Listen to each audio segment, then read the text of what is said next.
Well, greetings and salutations, everybody. Welcome to the best damn movie-related show on the planet Earth, the John Campea Show, coming to you from right here on my YouTube channel. I'm, of course, your host, John Campea, and it is an awesome honor and privilege, as it is every day, to have you, my international friends, join us as we talk about our favorite things in the world, movies, movie news, a little bit of television, a lot of good stuff. And joining me here today, now that we got his telecommunications issues figured out here a little bit, is the one, the only, the great Mr. Robert Meyer Burnett. Robert, how you doing, sir?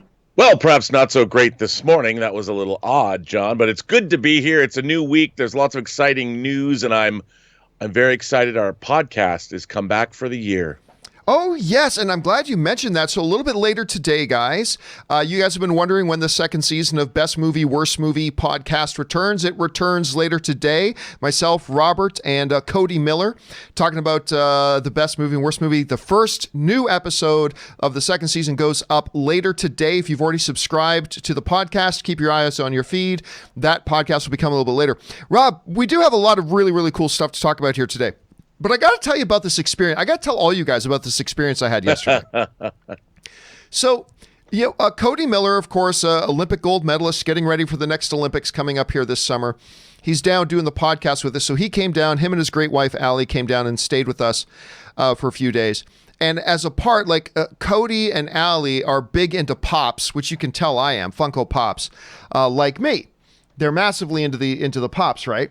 So I have never gone down to the Funko Pop store that just opened up a little while ago in Hollywood. When did this open? I didn't even know it was there. I think in the last month or two it opened. So wow. I haven't had a chance to go down. It's right down on Hollywood Boulevard. I haven't had a chance. Now, I expected this place, guys, to just be like a store with lots of shelves with lots of Funko Pops on it. Right. I was not expecting what I saw. So I just, if you'll indulge me, guys. And we lost Rob again. So Rob's out. Sorry about that, guys. Rob has been having issues with his Skype today. Which is unfortunate, but it happened. So I think he's probably dropped out. So I think Rob's gone for the rest of the show, unfortunately. But if you'll indulge me, let me be that annoying guy who goes on vacation, that comes back and then makes you look at all this picture. I just want to show you guys, if you guys are interested at all in Pops, this is something you need to see, because this is pretty cool. So this is what we saw. Give me 1 second here as I try to get this all set up here. This is what we saw when we went into the Pop store there. You get this, look at, just for a sense of scale, check out the size of Anne there. This is what you see when you first walk in the door. It's this giant Black Panther scene, which I think that's Okoye up there, and of course got Black Panther. This is the scale of stuff going. This is my buddy Ryan, of course, with his favorite character, Captain America. This was me with Thanos. I actually put this one up on my social media. Me with Thanos, which was awesome. And then they had this whole Harry Potter area. And my wife Anne is a massive Harry Potter fanatic. Like, she's a total Potterhead. So she got to see this, which was great. This is a part of the entire Harry Potter area that they had. And there's, just for scale, it was bad lighting. There's Anne for scale, standing with the Justice League, which I stood there and looked at this set of pics for a while. I sit there and looked at this set of figures. I just stood there in awe for about 5 minutes looking at this stuff. I thought it was amazing. Then Anne found herself a Harley Quinn. That Harley Quinn looks really great. There's another one with Harley Quinn. A little bit of a Little Mermaid scene they had in there. This was one of my favorites. They had this Jurassic Park scene with a Jeff Goldblum and the T-Rex behind you coming up. I thought that was a lot of fun. A couple of different images we took of that. This is one of the Pops that I bought yesterday. I do not have this version of the mask on of Maximus from Gladiator, so I bought myself that one yesterday. That was my one purchase. I could have bought like a ton of stuff, but that was my one purchase. This is Cody and Allie with a fantastic Pennywise thing they had set up. There's Anne with Pennywise. And this dragon thing, they had this Game of Thrones thing where you could like ride the dragon with the Night King in the background, which is great. This was another one of my favorites. It had this whole Star Wars scene set up there. We could be in the land speeder and, tell them these are not the droids you're looking for. Then me with Greedo, I wanted to put in the caption, I shot first, but that was great. And Anne, of course, found one of her favorites, giant Cheetos. My wife, Ann, is a massive Cheeto fan, so she was excited to see that. So listen, guys, I've got to tell you. Now, of course, on top of all that, they had tons and tons and tons of tons and tons of actual pops you could actually buy. Like, it's thousands and thousands of them.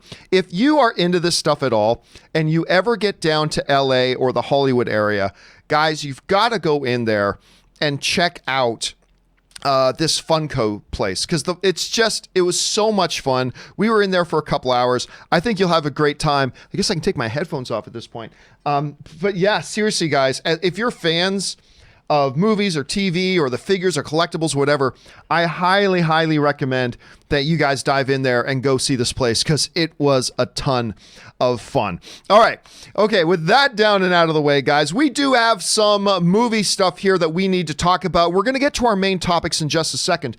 But before we get to our main topics, let's go off the top with this.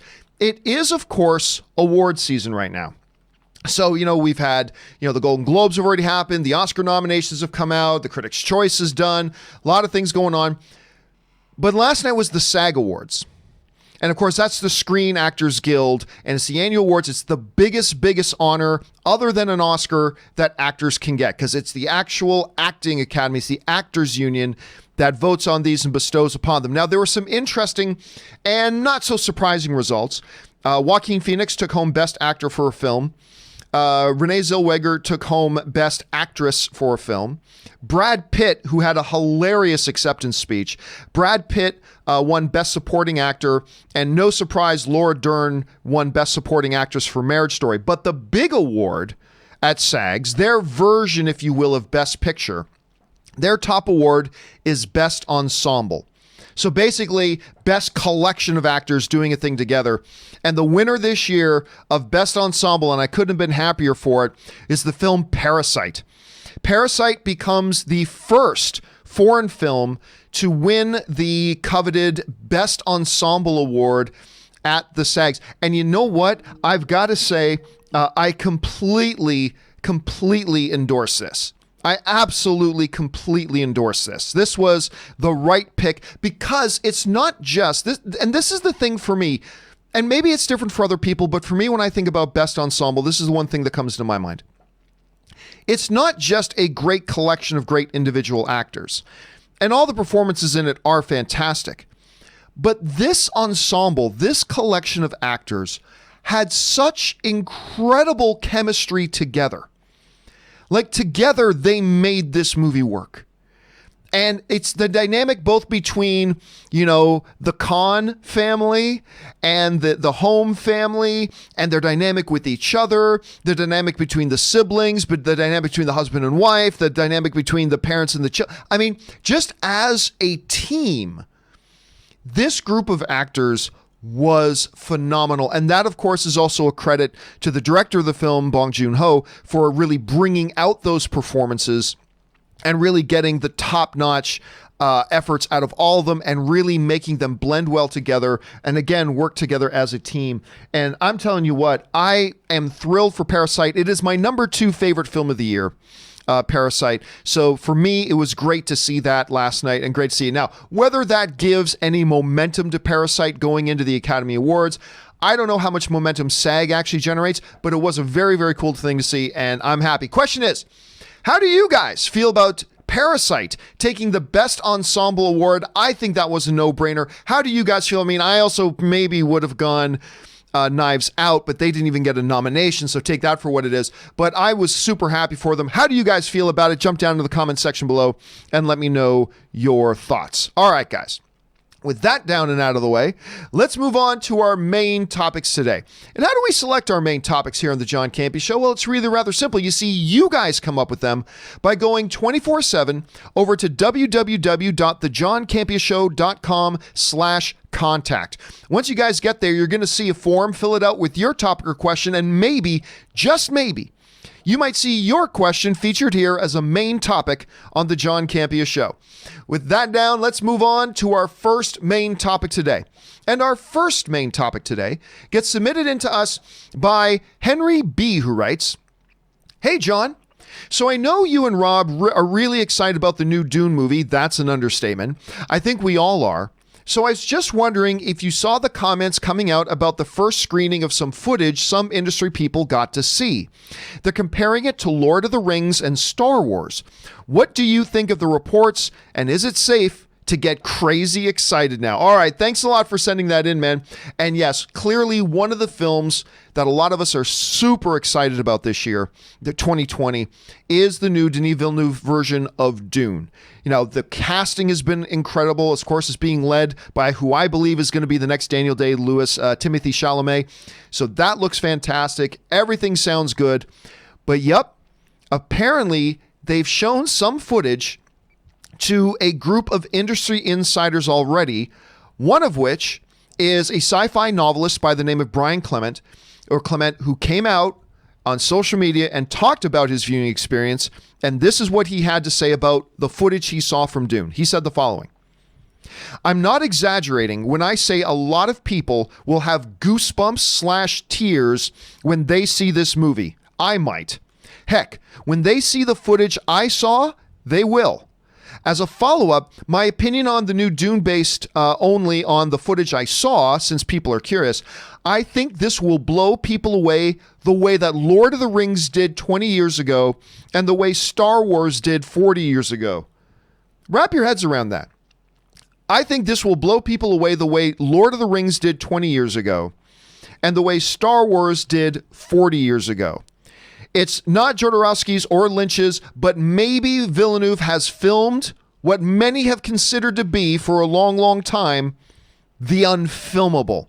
And that of course, comes to us from sci-fi novelist Brian Clement. There's a couple interesting things here. Now, the first thing I want to throw in here is this. The one thing I want us to keep in mind when talking about that is this. Just because this guy, Brian, feels that way about the footage that he saw, that does not automatically mean I will feel the same way about the footage once I see it. And it does not automatically mean you will feel the same way about the footage when you see it. He is one person who watched the footage. It hit him a certain way, and he's expressing his feelings and his opinions on what he saw and how it hit him.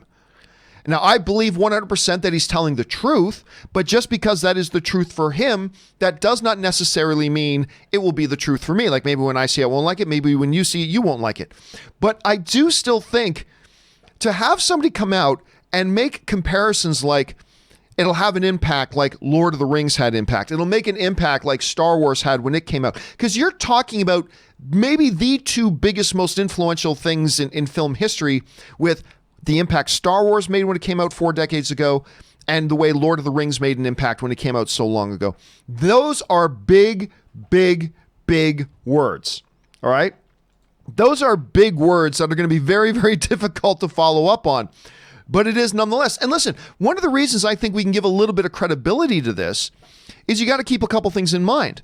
Number one, the source material is beloved source material that has had legions of fans for decades. On top of that, you have a remarkable cast, sure, but probably the most important thing here is that you have one of the absolute best directors and one of the most celebrated directors in Hollywood today working on this film. And even if you go back to his last film, Blade Runner 2049, he did what a lot of people thought was impossible. He made a beloved franchise in Blade Runner even better. I believe that his Blade Runner is better than the original. Now, I don't really even like the original. I'm one of the few people that don't, but I thought his Blade Runner 2049 was incredible. And whether you're talking about his films like Arrival, or you want to talk about films like Prisoners, or you want to, and he's just got such a long list of incredible performances as a director. So you get him, you pair him with source material like Dune, you give him the cast that he has in this picture now, and I think everything is there for the potential, at least the potential, to have something really fun and really special. Again, whether we'll feel the same way that this Brian guy did is going to be up for us to see and judge for ourselves. But it is at least good news. And we're still a long ways away from this movie, but I think it's something to be excited about. Question is, guys, What do you make of these comments? Are you excited about Dune? When you hear comments like this, does it get you more amped? Do you not really care because it's just one guy's opinion? How do you feel? Jump down to the comment section below and let me know your thoughts. All right. With that down and out of the way, let's move on to main topic number 2. And our second main topic today gets submitted to us by Jeff Bingham, who writes, with a surprise fresh rating on Rotten Tomatoes and opening weekend box office, Bad Boys for Life has successfully overcome the stigma of dormant franchises and been given a new lease on life. In response, it's no surprise that Sony has announced the development of a 4th Bad Boys film, which will surely come out much sooner than this current sequel. How important would you say the success of this movie is? All right, thanks a lot for sending that in, man. And yep, Bad Boys for Life, a movie that I wasn't all that excited about. And quite frankly, the trailers did not impress me. I thought the second and third trailer were steps up, but the first one I thought was a really bad trailer. I know a lot of people were excited. I thought the first trailer was a pretty bad trailer. And then the reviews started coming out, and they were pretty damn solid. The reviews for Bad Boys for Life were surprisingly solid. Now, I had guests from out of town here this week. I haven't had a chance to go see Bad Boys for Life yet, so I'm hoping I'm going to be able to sneak out with Ann to go see that probably later tonight. At any rate, so I didn't have a chance to see it yet, but it got surprisingly good reviews, and even more surprising, exceeding the expectations that they had for it. Bad Boys for Life did really solid at the box office this weekend.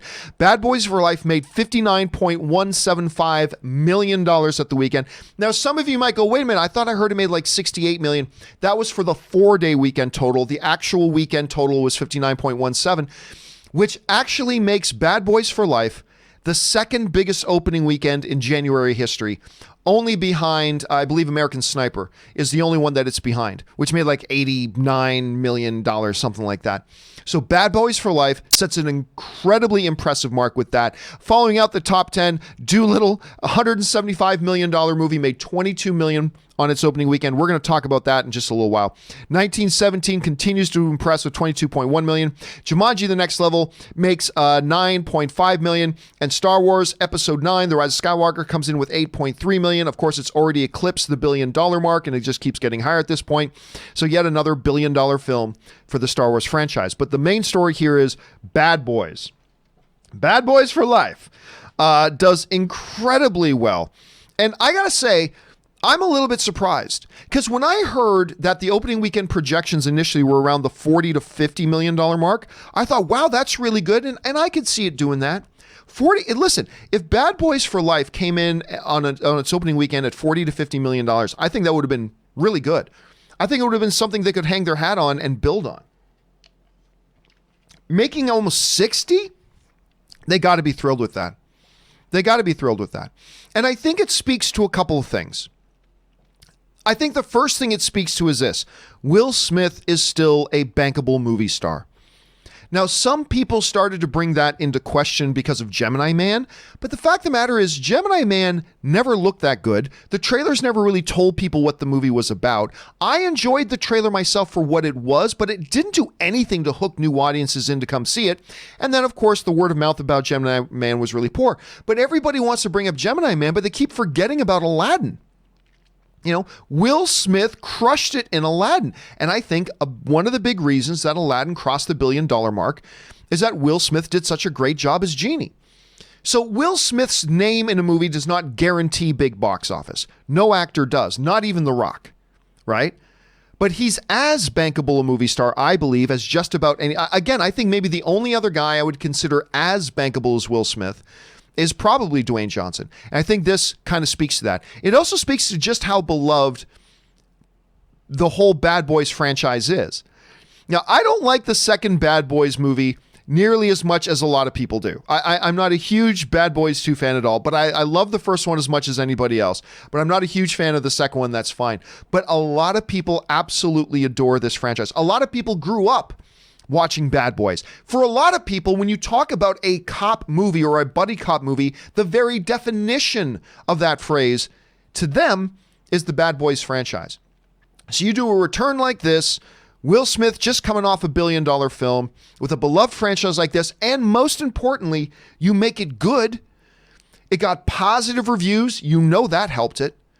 So got positive reviews, half decent trailers after the first trailer at any rate. Will Smith in there, the beloved franchise, and you make it good. I mean, maybe we shouldn't be surprised. So whether or not they actually do a fourth one, which at this point, I don't see why you don't. I mean, look, maybe it's just me. I can't think of any legitimate reason why you don't go ahead and do a fourth one. I mean, it's not like Martin Lawrence's dance card is full at the moment. Will Smith, I mean, he loves making films that people enjoy and love. So why not do a fourth one? Like, these guys are still plenty young enough to make 10 more Bad Boys films if they want to make them. So if I'm the studio at this point, yeah, I'm putting the pedal to the floor and I'm getting another one in production as fast as I can, as quickly as Will Smith's schedule will allow it. I'm putting that baby into production. Question is, guys, how do you feel about the Bad Boys for Life third film? I didn't have a chance to see it again because I had people visiting, but did you have a chance to go see it? Yeah. What did you think about it? Are you surprised by the success? Are you not surprised at all? Did maybe even think it would do a little bit better? How do you feel about it? Jump down to the comment section below and let me know your thoughts. All right. With that down and out of the way, let's move on to our third main topic today. And our third main topic today gets sent in to us by Ben Berkowitz, who writes, I saw in the Hollywood Reporter, Don't Breathe is finally getting a sequel entitled Don't Breathe Again, which I'm not sure how I feel about that title, but whatever. As per the report, Sam Raimi will still produce. Slang, that's Stephen Lang, who is fantastic, is expected to return, but Fede Alvarez isn't directing. His longtime collaborator, Rodo Sayaguez, I'm positive I'm mispronouncing Rodo's name, will be directing instead. While I'm excited, is it too late for this? Thanks, and bring on the filthy. All right, thanks for sending that in, man. And listen, Don't Breathe. A couple of years ago, it stuttered the last year or two, but a couple of years ago, we had a couple of years in a row where horror films, particularly smaller budget horror films, were really making an impact at the box office. And one of those films that was a part of that surge was Don't Breathe, starring Stephen Lang, which I absolutely love that movie. Love that movie. And it did fairly well at the box office for a movie of its size. And so a lot of us have been wondering for a long time, where the hell is the new one? Why haven't they made a new one? Where's this new one? And it's funny because just a couple of weeks ago, I believe a live viewer wrote in and said, hey, are we going to get this thing? And I said, I think we still are. But I mean, the longer we go, it becomes more and more doubtful. But now apparently here we are. It is coming. Now, this comes to us from the Hollywood Reporter. Don't Breathe filmmaker Fede Alvarez didn't have to look far to find a director for a sequel to the surprise hit. Rodo Sayaguez, again, I'm sure I'm butchering his name, Alvarez's frequent collaborator and co-writer of the 2016 flick, has been tapped to helm the project. Stephen Lang is set to reprise his role of the deadly lone wolf known as Blind Man. Breathe 2 is set several years after the home invasion of the first movie, with the blind man living in quiet solace. Until his past sins catch up to him, Rodo wrote the script with Alvarez. Production, is due to begin in April. So not only is this thing happening, not only is this thing coming, but it starts shooting soon in just a couple of months. Now, I have a couple of feelings about this. On the one hand, as we should be, I'm always a little bit nervous about first-time directors. I'm always a little bit nervous about that.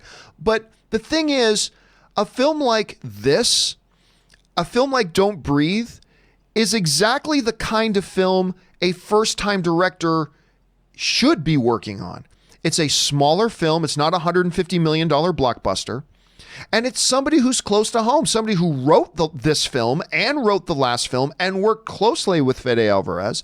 So, I mean, this is exactly the kind of movie you want to see a first-time feature filmmaker making their debut with. Smaller, a more modest budget. Doesn't have to be a $1 million film, but a modest budget film. A little bit smaller in scale, not a massive tentpole film or anything like that. This is the type of film you want. So I'm totally comfortable with that. You're going to have Fede Alvarez as one of the writers and a producer on it. Cool. You got Sam Raimi still there producing it. Cool. And you got the guy directing it who wrote the last one and wrote this one. So I'm totally comfortable with that. Large picture, though, I'm just thrilled they're finally getting around to giving us this movie. Because again, and the question you ask though is it too late? Is it too late to do this one? I don't think so at all. Listen, in an era, we were just talking about Bad Boys. When the last Bad Boys movie come out? 16 years ago? 16 years ago? Almost 17 years ago? Listen, this one came out just a couple years ago. It's not too late. Would it have been better if they got the wheels in motion on this thing a little bit sooner? Yeah, I think so. But here's the thing.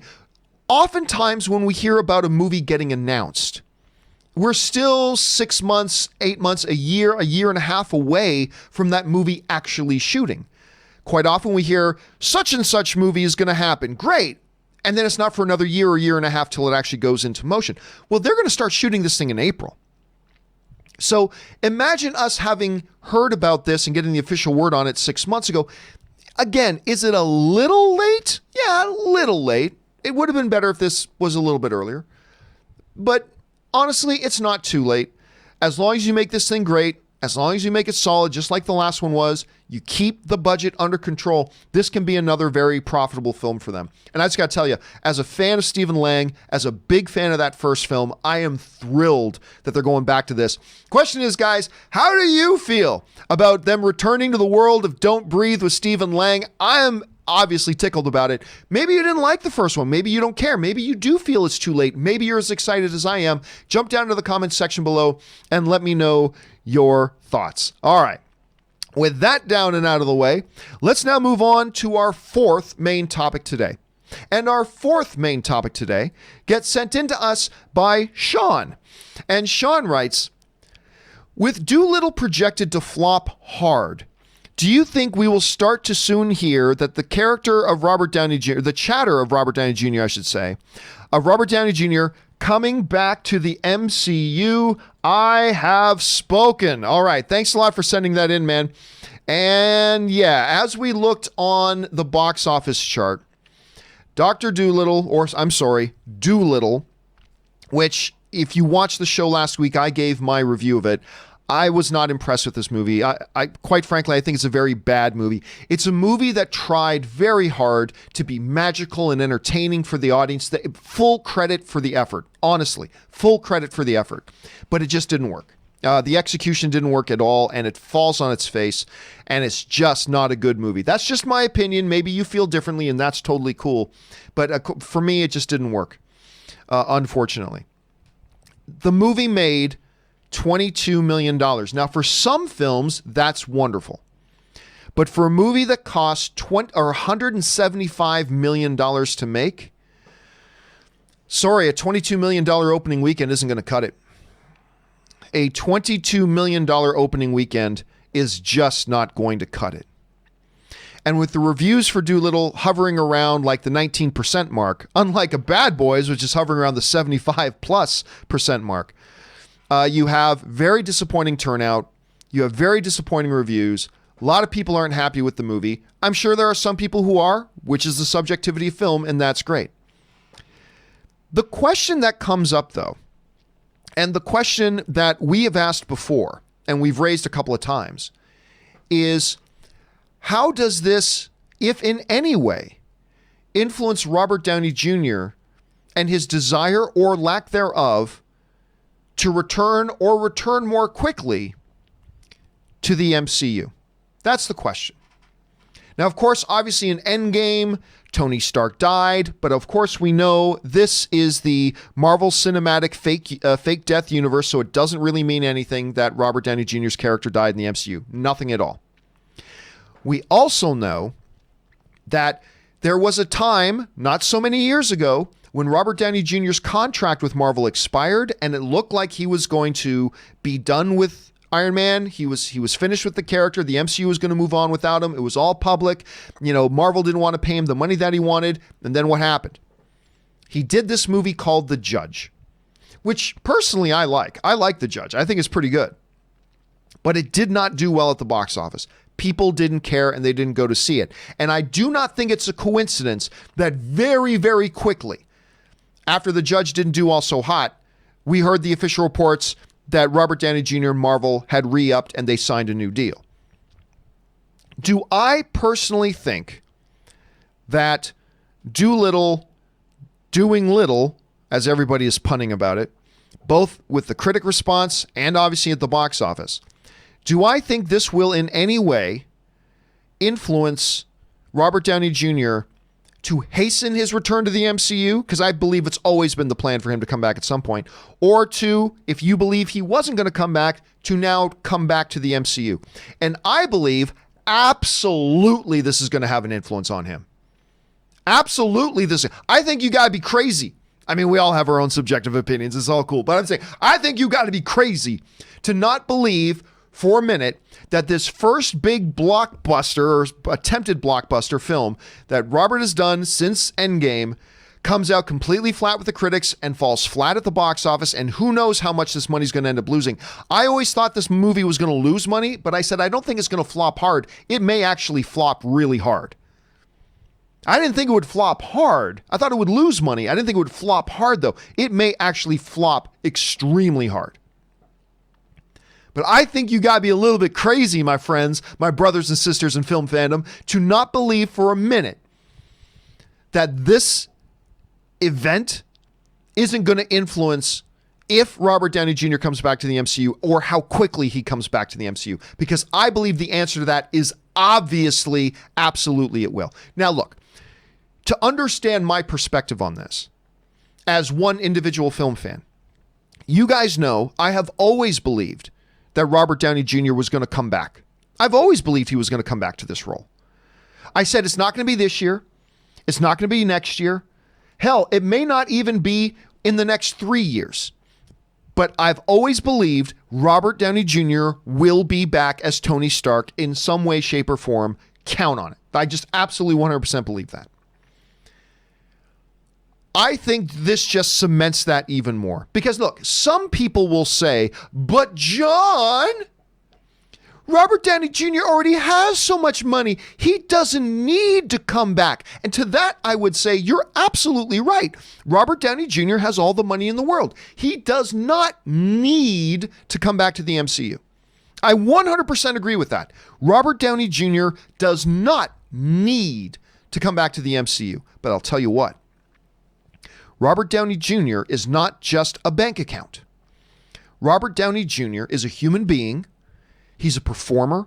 He's an actor. He's a professional. And if you don't think there is incredible inherent value to somebody like Robert Downey Jr. and a fulfillment and a joy and a satisfaction that comes to somebody like Robert Downey Jr. who's a performer, if you don't think all that stuff isn't there, for him to be in movies that people love, to play roles that people love, to bring entertainment and to bring in a reaction and to bring in experience to audiences that they then in turn enjoy so much, they heap loads of love upon him and the projects he gets to be in. Of course he does. Every performer would. If you were an actor, wouldn't you love to be a part of something that is universally loved and brings joy and happiness and love to millions, dare I say billions of people around the world?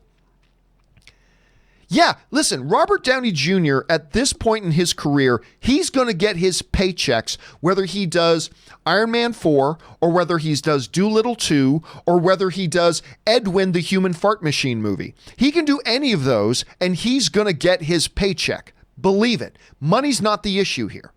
Money's not the issue. For a lot of other actors it would be, but for somebody in Robert Downey Jr.'s particular situation, I don't think it is. But you got to look beyond the bank account and look to him as a person and as an individual and as a human being. And if you don't think Robert Downey Jr. today isn't sitting on his couch, he won't say this publicly, but he's a proud performer. If you don't think Robert Downey Jr. isn't sitting on his couch right now, kind of going in this like, realizing that he's just put out a movie, he's a part of a movie that people didn't like, it's getting bashed by the critics, people aren't coming out to support it, it's going to lose the studio money, that doesn't sit well with Robert Downey Jr., nor should it. It's not sitting well with him. He has become accustomed over the last 10 years of delivering things to audiences that audiences enjoy and love and can celebrate and rally around, and he still wants to be a part of that. And therefore, I think you got to be a little bit crazy not to think that the results right now of a Dolittle aren't impacting the way he's thinking right now when it comes to a possible return or how quickly he returns to the MCU. I still don't think he comes back this year. I still don't think he comes back next year. Maybe not even in the next 3 years, but I believe there's an impact. I believe there's an impact. And so I wanted to know what you guys thought of that. And so I decided to make that the topic of today's question of the day. And our question of the day today is simply just that, guys. It's, with what's going on, do you think the struggles of Dolittle will have an impact or an effect on if and when Robert Downey Jr. makes his return to the Marvel Cinematic Universe?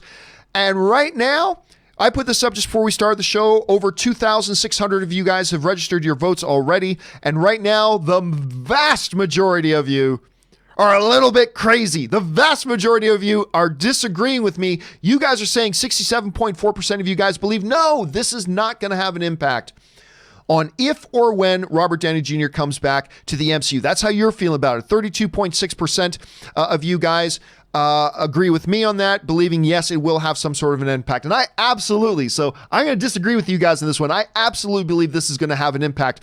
So, larger question, guys. What do you think about this? Do you think the struggles of Dolittle right now are going to have an impact, or do you think Robert Downey Jr. just doesn't care at this point? Maybe there's an argument to be made for that. Jump down into the comments section below, guys, and let me know your thoughts. All right. With that down and out of the way, let's move on to main topic number 5. And our 5th main topic today gets submitted to us by Alvaro, who writes, "Hey, John and crew. Greetings from Spain." Well, thank you so much for writing in from Spain. Let's see here. Just read that National Treasure 3 is in the works with Bad Boys for Life, with the Bad Boys for Life screenwriter. I love the franchise, yeah, guilty, and I hope they finally make it. What are your thoughts? Thanks, and keep up the great work. All right, man, thanks a lot for sending that in. And listen, National Treasure 3 is a question that has been asked about and talked about so much over the past 4 or 5 years. I mean, I think I was still at AMC when we were still getting questions about, are we going to get a National Treasure 3? It's like, anything's possible, but the more time that passes, it seems less and less likely. And then, Nicolas Cage,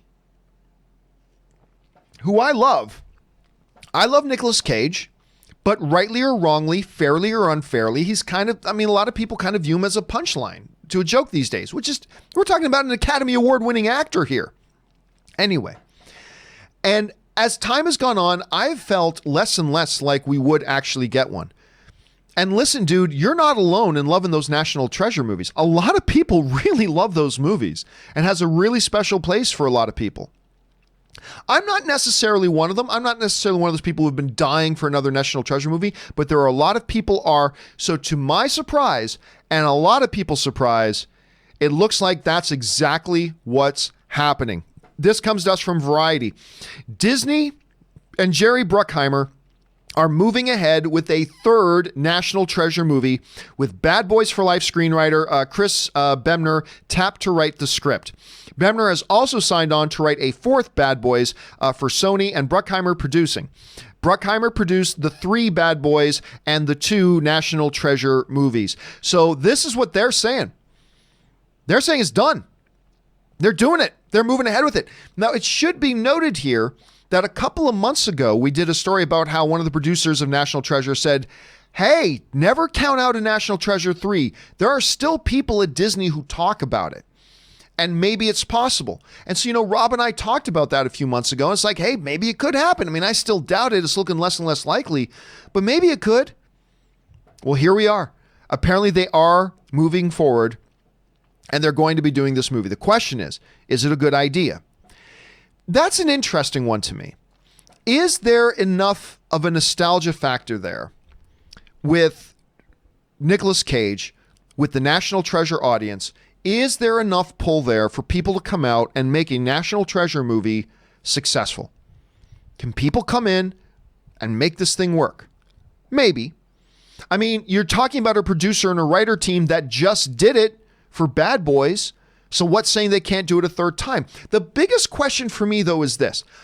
Is the audience ready to re-embrace Nicolas Cage? Because I'll be honest with you, I thought that the audience would have re-embraced Nicolas Cage after Kick-Ass.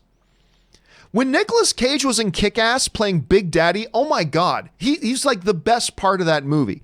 And one of the reasons why I think Kick-Ass 2 didn't work nearly as well as the first one, I always say that Kick-Ass 2 had a Big Daddy size shaped hole in its heart.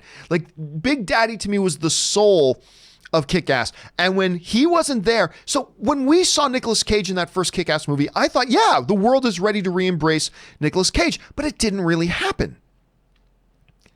So as an IP, I think this could work.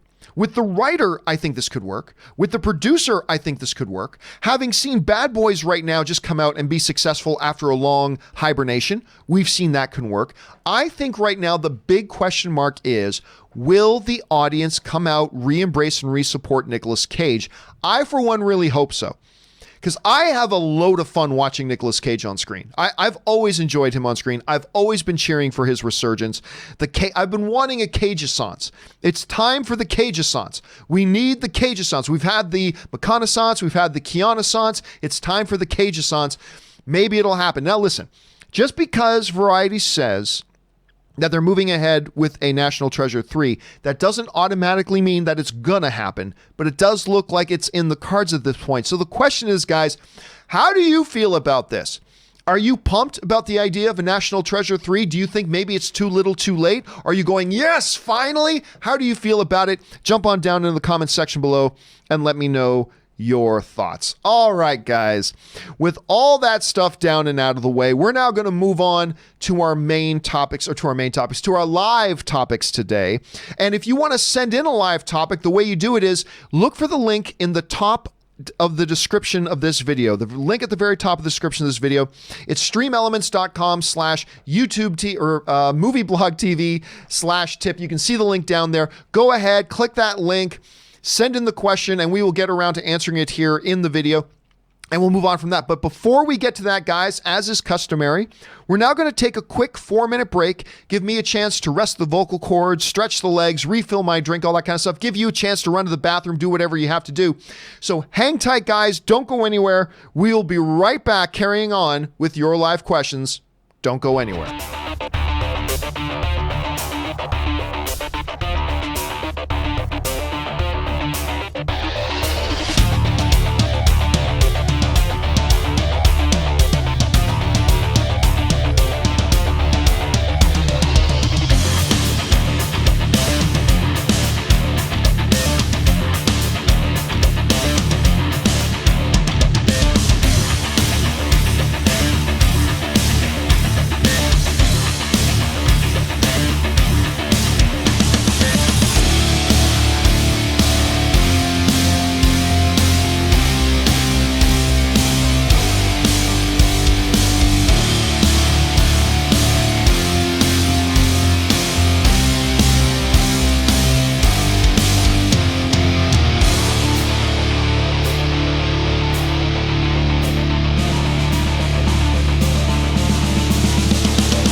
guys, and we are back. Thank you so much for your patience and indulgence as I took a little bit of a break there. Rest of the vocal cords, refilled my drink. So now let's keep things going, guys, with your live questions. We're going to start by getting caught up on a couple of questions that came in earlier. So let's get things started there. Tim Platt writes, Jaromir Jagr, Mike Gardner, Alex Ovechkin, the only players with 15 straight 30-goal seasons. It really is a pleasure getting to watch him night after night. The GOAT of DC sports and a first ballot Hall of Famer. Alex Ovechkin is absolutely a 100% first ballot Hall of Famer, of course. And what I love is that he got to play in the same era as Sidney Crosby. So you got to have two guys going at the same time who were like at the peak of the game, nemesises to each other, faced each other so many times. It was great. And of course, Mike Gardner, Jaromir Jagr, one of the greats, Alex Ovechkin, an incredible achievement. And I'm really jealous for the people in DC who got to watch him play night after night. And he still does. All right. Mike Gunnison writes, Part 1. Hey, John, I'm a massive Godzilla fan, and I love Godzilla 2014 and King of the Monsters. That being said, do you think that the inclusion of Mechagodzilla is too ridiculous for the Monsterverse in Godzilla vs. Kong? I just don't understand why Monarch would build a Godzilla mech. Part 2. Also, Godzilla vs. Kong is being written by Terrio Rossio. He is known for making more comedic adventure movies, i.e. Pirates of the Caribbean. Do you think this could throw the tone of Godzilla vs. Kong more in line with Pacific Rim? And what are your thoughts on that? Well, thanks a lot for saying that in my couple interesting questions. Let's start with the Mechagodzilla thing here first. Number one, we don't know that Mechagodzilla is going to be in the new Godzilla vs. Kong. But there was a toy leak. I know, but we've seen toy leaks where sometimes it does spoil what's going to be in a movie, but sometimes it doesn't have anything to do with the movie. So just keep that in mind. So there is I think Mechagodzilla will be a part of it, but we don't know that. So just keep that in mind for now. We don't know that Mechagodzilla will be a part of Godzilla vs. Kong. The second thing to keep in mind here is this. Even if Mechagodzilla is a part of it, who says Monarch made it? What's not to say it isn't alien technology?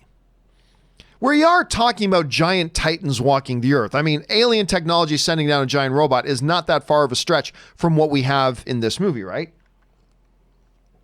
So, number one, if Monarch made it, well, since Monarch's been around all these decades trying to figure out ways to deal with these titans that can destroy the world, maybe they would have been working on a Mechagodzilla for decades. Who knows? But maybe it's not even that. Maybe it's alien technology that gets sent down, and maybe that's a part of it. Maybe that's ultimately why Kong and Godzilla got to team up and take it out. Because remember, Monarch isn't necessarily against Godzilla. In many ways, they're very pro-Godzilla. So maybe it's an alien tech. Who knows? So it's just that I wouldn't get too worried about it right now because there are so many question marks still surrounding it. So many question marks still surrounding it. Is it alien? Number one, is it even in the movie? Is it alien? Is it Monarch? I mean, so let's put a little bit of a pin in that. As far as being written by Terrio Rossio, I would say this. Talent is talent.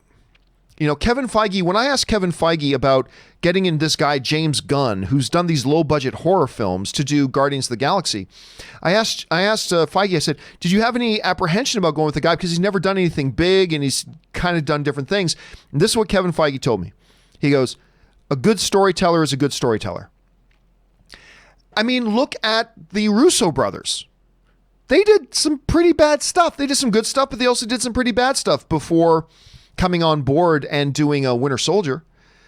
And they did a great job of that. So I wouldn't worry about that too terribly much. So, and I'm somebody who didn't like King of the Monsters. I know Rob loved it. I did, but let's just keep our fingers crossed and see what happens. All right. Harry Mudd writes, glad to see you're better, John. Getting sick from food ain't fun. I'm telling you, dude. Me and a few people, including Ann, we went out to get some Japanese barbecue the other night. I missed one of my shows last week because I had, I will spare you the details, my friends, but it wasn't pretty. I had some tummy problems the next day after having that, and I generally love Japanese barbecue, but something went wrong with me that night. LSC just sends in a super chat to be supportive. Thank you, LSC. Harry Mudd writes, I love City of Lost Children. Such a good movie. Such a surreal steampunk-inspired movie. Everyone should watch it at least once. I'm complete agreement with you, Harry. I'm in complete agreement with you. That is one that people really should check out. And I love it when folks like you, other viewers, write in to really recommend a treasure of a movie to people for them to see. So good on you for doing that, Harry. Harry also writes, "That's not a knife. That's a knife." Crocodile Dundee, obviously going to go down in history as one of the greatest lines of all time. Harry also writes, "I saw Whiplash last week and it was awesome. J.K. Simmons really killed it as Terrence Fletcher." And he did. And he won an Academy Award for it. Here's the thing, though. You know who J.K. Simmons gives a big chunk of credit to for his performance? Miles Teller. Listen, I have this argument about Miles Teller with people all the time. I know Miles Teller has been in a bunch of movies that people don't like. I understand that. But don't let that blind you to the fact that Miles Teller is inherently a really good actor. He is a really, really good actor. And part of the reason J.K. Simmons came off so well, and J.K. Simmons will be the first one to tell you this, is because Miles Teller is so good in that movie too. So yeah, don't overlook either of them. But yeah, J.K. got his Academy Award for that, and it was so good to see, and he was remarkable in it. All right, RLI writes, "Hey John, saw Bad Boys for Life last night and it was a surprisingly fun film. I say this only because the trailers to me were not that impressive. I hope it does well because it's great. Live, Die, Repeat suffered from a lackluster trailer, not good. Well, no, Live, Die, Repeat suffered from an overall horrible marketing campaign. So we've talked about that much. Now, I myself, again, have not seen Bad Boys for Life yet. I was a little busy this weekend. Not only did I have friends visiting, I was also shooting for my new movie. So that was taking up some of my time. So I didn't get a chance to see it. Maybe tonight I'll have a chance to run out and go see it. I hope I will. But yeah, it's been really encouraging, RLA, to see the reviews for it have been so solid. And it's always good to see a movie that's reviewed well to also do well at the box office. And it's always exciting to see that. And hopefully when I go see it, I'll like it more than I did Bad Boys 2. All right. Eduardo O'Neill writes, saw Jojo Rabbit finally. Didn't know I was laughing between sobs or sobbing between laughs. I loved it. Again, dude, that is one of the reasons why, to me, Jojo Rabbit is the best film of the year.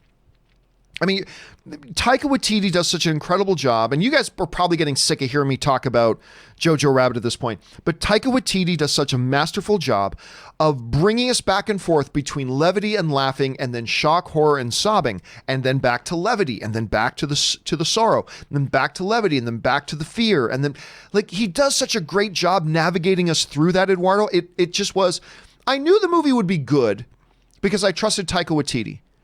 But even I didn't know that Taika Waititi was capable of that level of storytelling. And just made me love it all the more. And again, to me, it's I think the best film of the year. I think the best film of the year. All right, Ryan writes, Rob, who unfortunately is not here, who do you think had the best draft besides you? Got to be the Finstock Exchange, right? They've got the team champs, the founding fathers, Roca and Merle, and they have singles champs, Ben Bateman. Going to be a fun season, Rob. Love the Schmodown. Unfortunately, I don't know about any of that stuff whatsoever, other than obviously I know who Roca and Merle are very much. But I did not follow what went on with the drafts or anything like that. I know Rob had a very good time with it, though. I know he had a great time with it, but unfortunately, he's not here to answer that question himself. By the way, you guys should check out if you like movie trivia stuff, a lot of fun, you should check out the Schmodown stuff if you have not done so already. All right, the Friendly Film Fan writes, top 10 of 2019, number 10, Toy Story 4. Glad to see some people putting that on the list because that's a really good movie. Anyway, number 9, The Lighthouse. Number 8, The Irishman. Number 7, Marriage Story. Number 6, The Farewell. Number 5, Ford v Ferrari. Number 4, Knives Out. Number 3, Little Women. Number 2, Portrait of a Lady on Fire. And number 1, Parasite. Are you going to do a top 10 video discussion this year? Yes. I've just been very behind. I'm now caught up on all the films I needed to see to do a top 10. And I have my top 10. And I'm going to do a video for it. It's just between doing the channel and doing the show and trying to do this movie, my time has been a little crunched, but I am going to give my top 10. You guys already know what my number 1 is. It's Jojo Rabbit. You guys already know that my number 2 is Parasite. I've already said both of that in this show. But yes, I am going to do a top 10. And now your list looks a little bit different than mine, Friendly Film Fan, but I love all the films on your list. Again, The Lighthouse is the one that I still feel so perplexed by. It's like, what did I just watch? But the performances are so good. Anyway, excellent list, Friendly Film Fan. All right, D308X writes, just starting watching What We Do in the Shadows, season 1. It's a mockumentary, and I think it's based on the movie, but different characters. It's hilarious. It's like The Office, but about vampires, and I heard Mark Hamill is going to guest star next season. My wife is obsessed with that show. My wife and I've seen about 3 episodes of it. The first one I watched was okay, But then the two others I watched more recently were like, oh my God, these are really funny. These are really funny. And my wife is completely obsessed with it. So that is like very high on my queue right now to get into. I got to finish off The Expanse season 4. Is The Expanse on season 3 or 4 right now? I can't remember. Well, anyway, the newest season of The Expanse, I'm almost done that. Then I want to finish off Harley Quinn. I'm not finished off on Harley Quinn yet. And then I want to get into getting caught up on What We Do in the Shadows, because I just keep hearing it's so incredibly good, D3 308. Harry Mudd writes, not my effing tempo. Again, that's just so many great, memorable moments from two incredible performances. One of them was an Academy Award-winning performance. If you guys haven't seen Whiplash yet, take Harry's advice and check out Whiplash. Todd writes, I'm all for Taika directing a Star Wars movie, but this seems like another example of Kennedy latching on to the hot director at the moment. Oh, I disagree 1,000%. I guess I'd be more excited if they seemed like they had an idea, not just a director for a random unknown project. Well, Todd, you got to keep a couple things in mind here. Number one, it's already come out. The news already come out. They've got their idea for the next film. They know what they want their next film to be, according to the reports that have come out from making Star Wars and things like that, that they're going to go 400 years in the past, which I think is great. All that kind of stuff. Taika Waititi is not just a hot name at the moment. Taika Waititi has been doing great stuff with Disney. He's already in-house.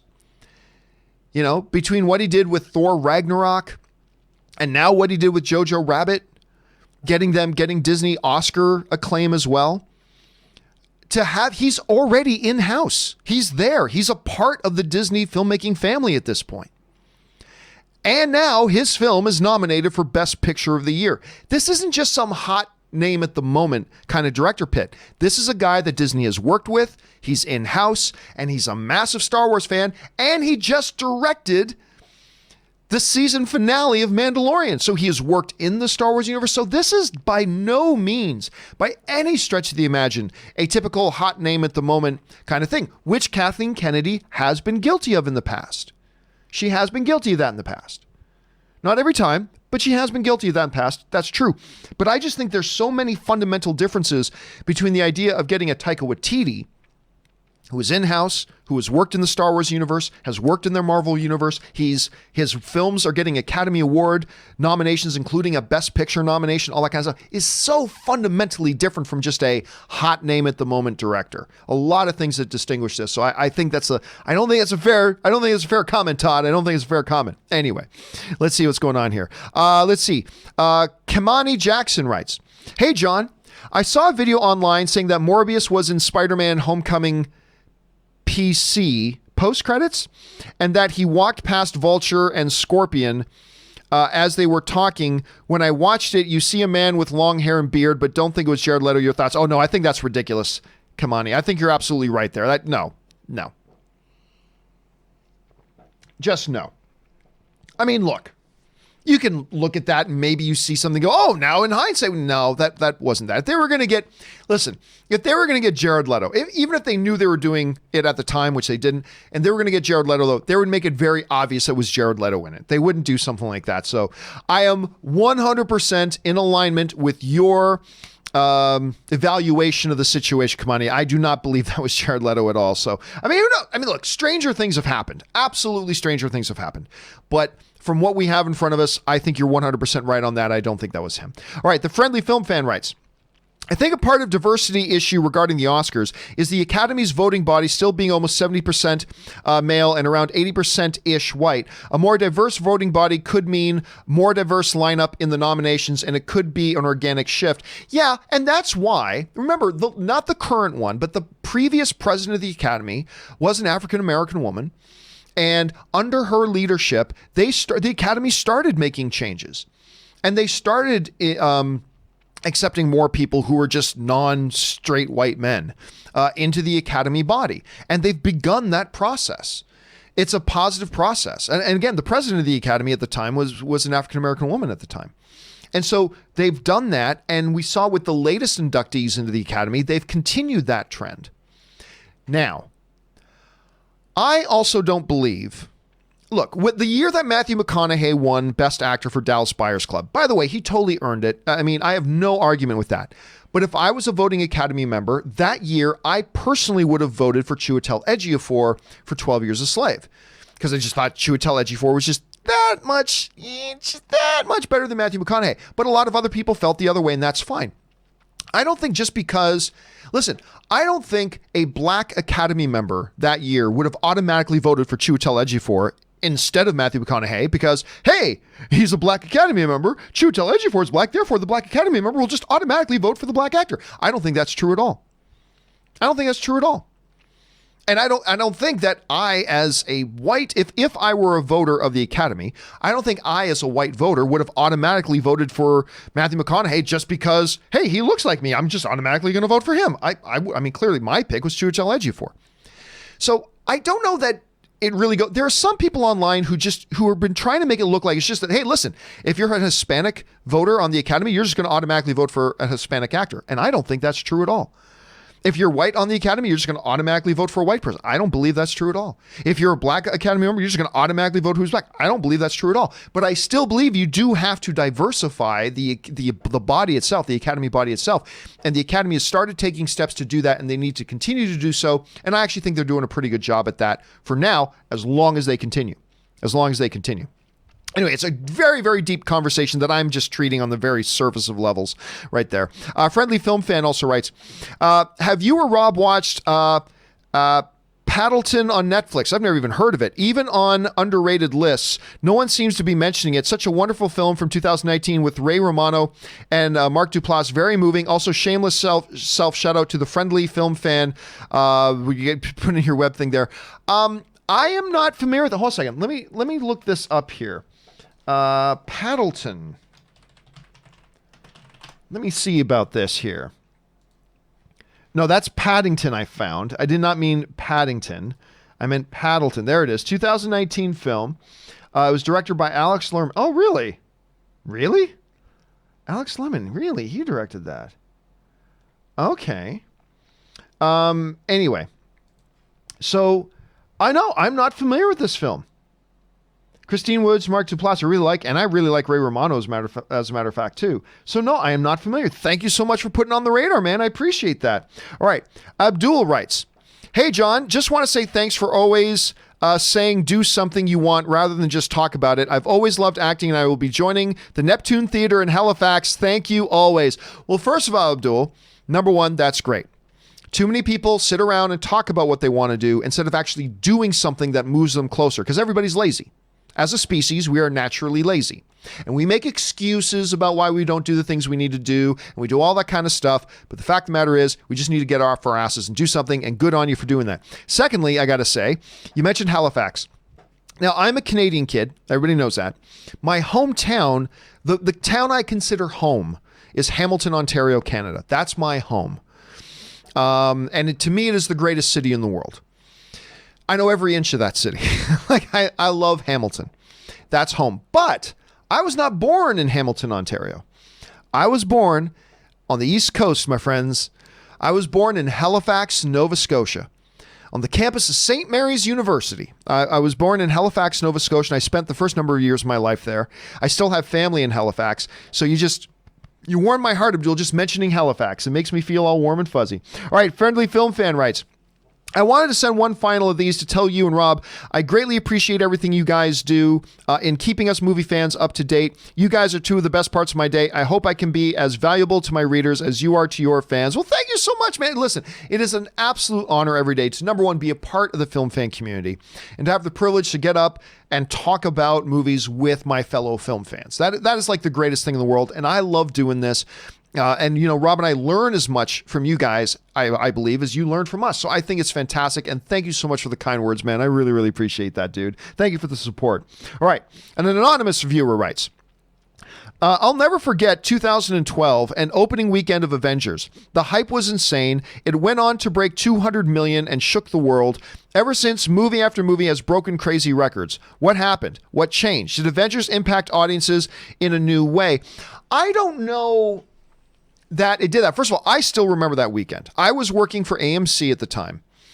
And I still remember me and one of the first guys that worked for me at AMC, George, we actually set up a broadcast desk right at AMC Burbank 16 outside at the head of the lines of the hundreds and thousands of fans who were there. Ooh, pardon me, guys. Hundreds and thousands of fans who were there, all dressed up and everything. We broadcast live, like from outside, and it was so great, and the excitement was palpable. Now, this is before there were pre-assigned seats, so if you wanted to go see a movie like this, you had to stand outside in a line. Totally Dark Ages stuff. Thank goodness for pre-assigned seats. Anyway, it was just incredible. But, I mean, that opening weekend record, it's not like that opening weekend's been broken every 3 months since, right? It's not like it's been broken every 3 months since. Only a couple of movies have beat it. Let me just bring up a list here. Biggest opening weekend. Okay, so, all right. So right now, the Avengers one came out, and where is Avengers right now? Well, that's worldwide. Biggest opening weekend holders. I don't need worldwide. Let me see if I can find just the North American one.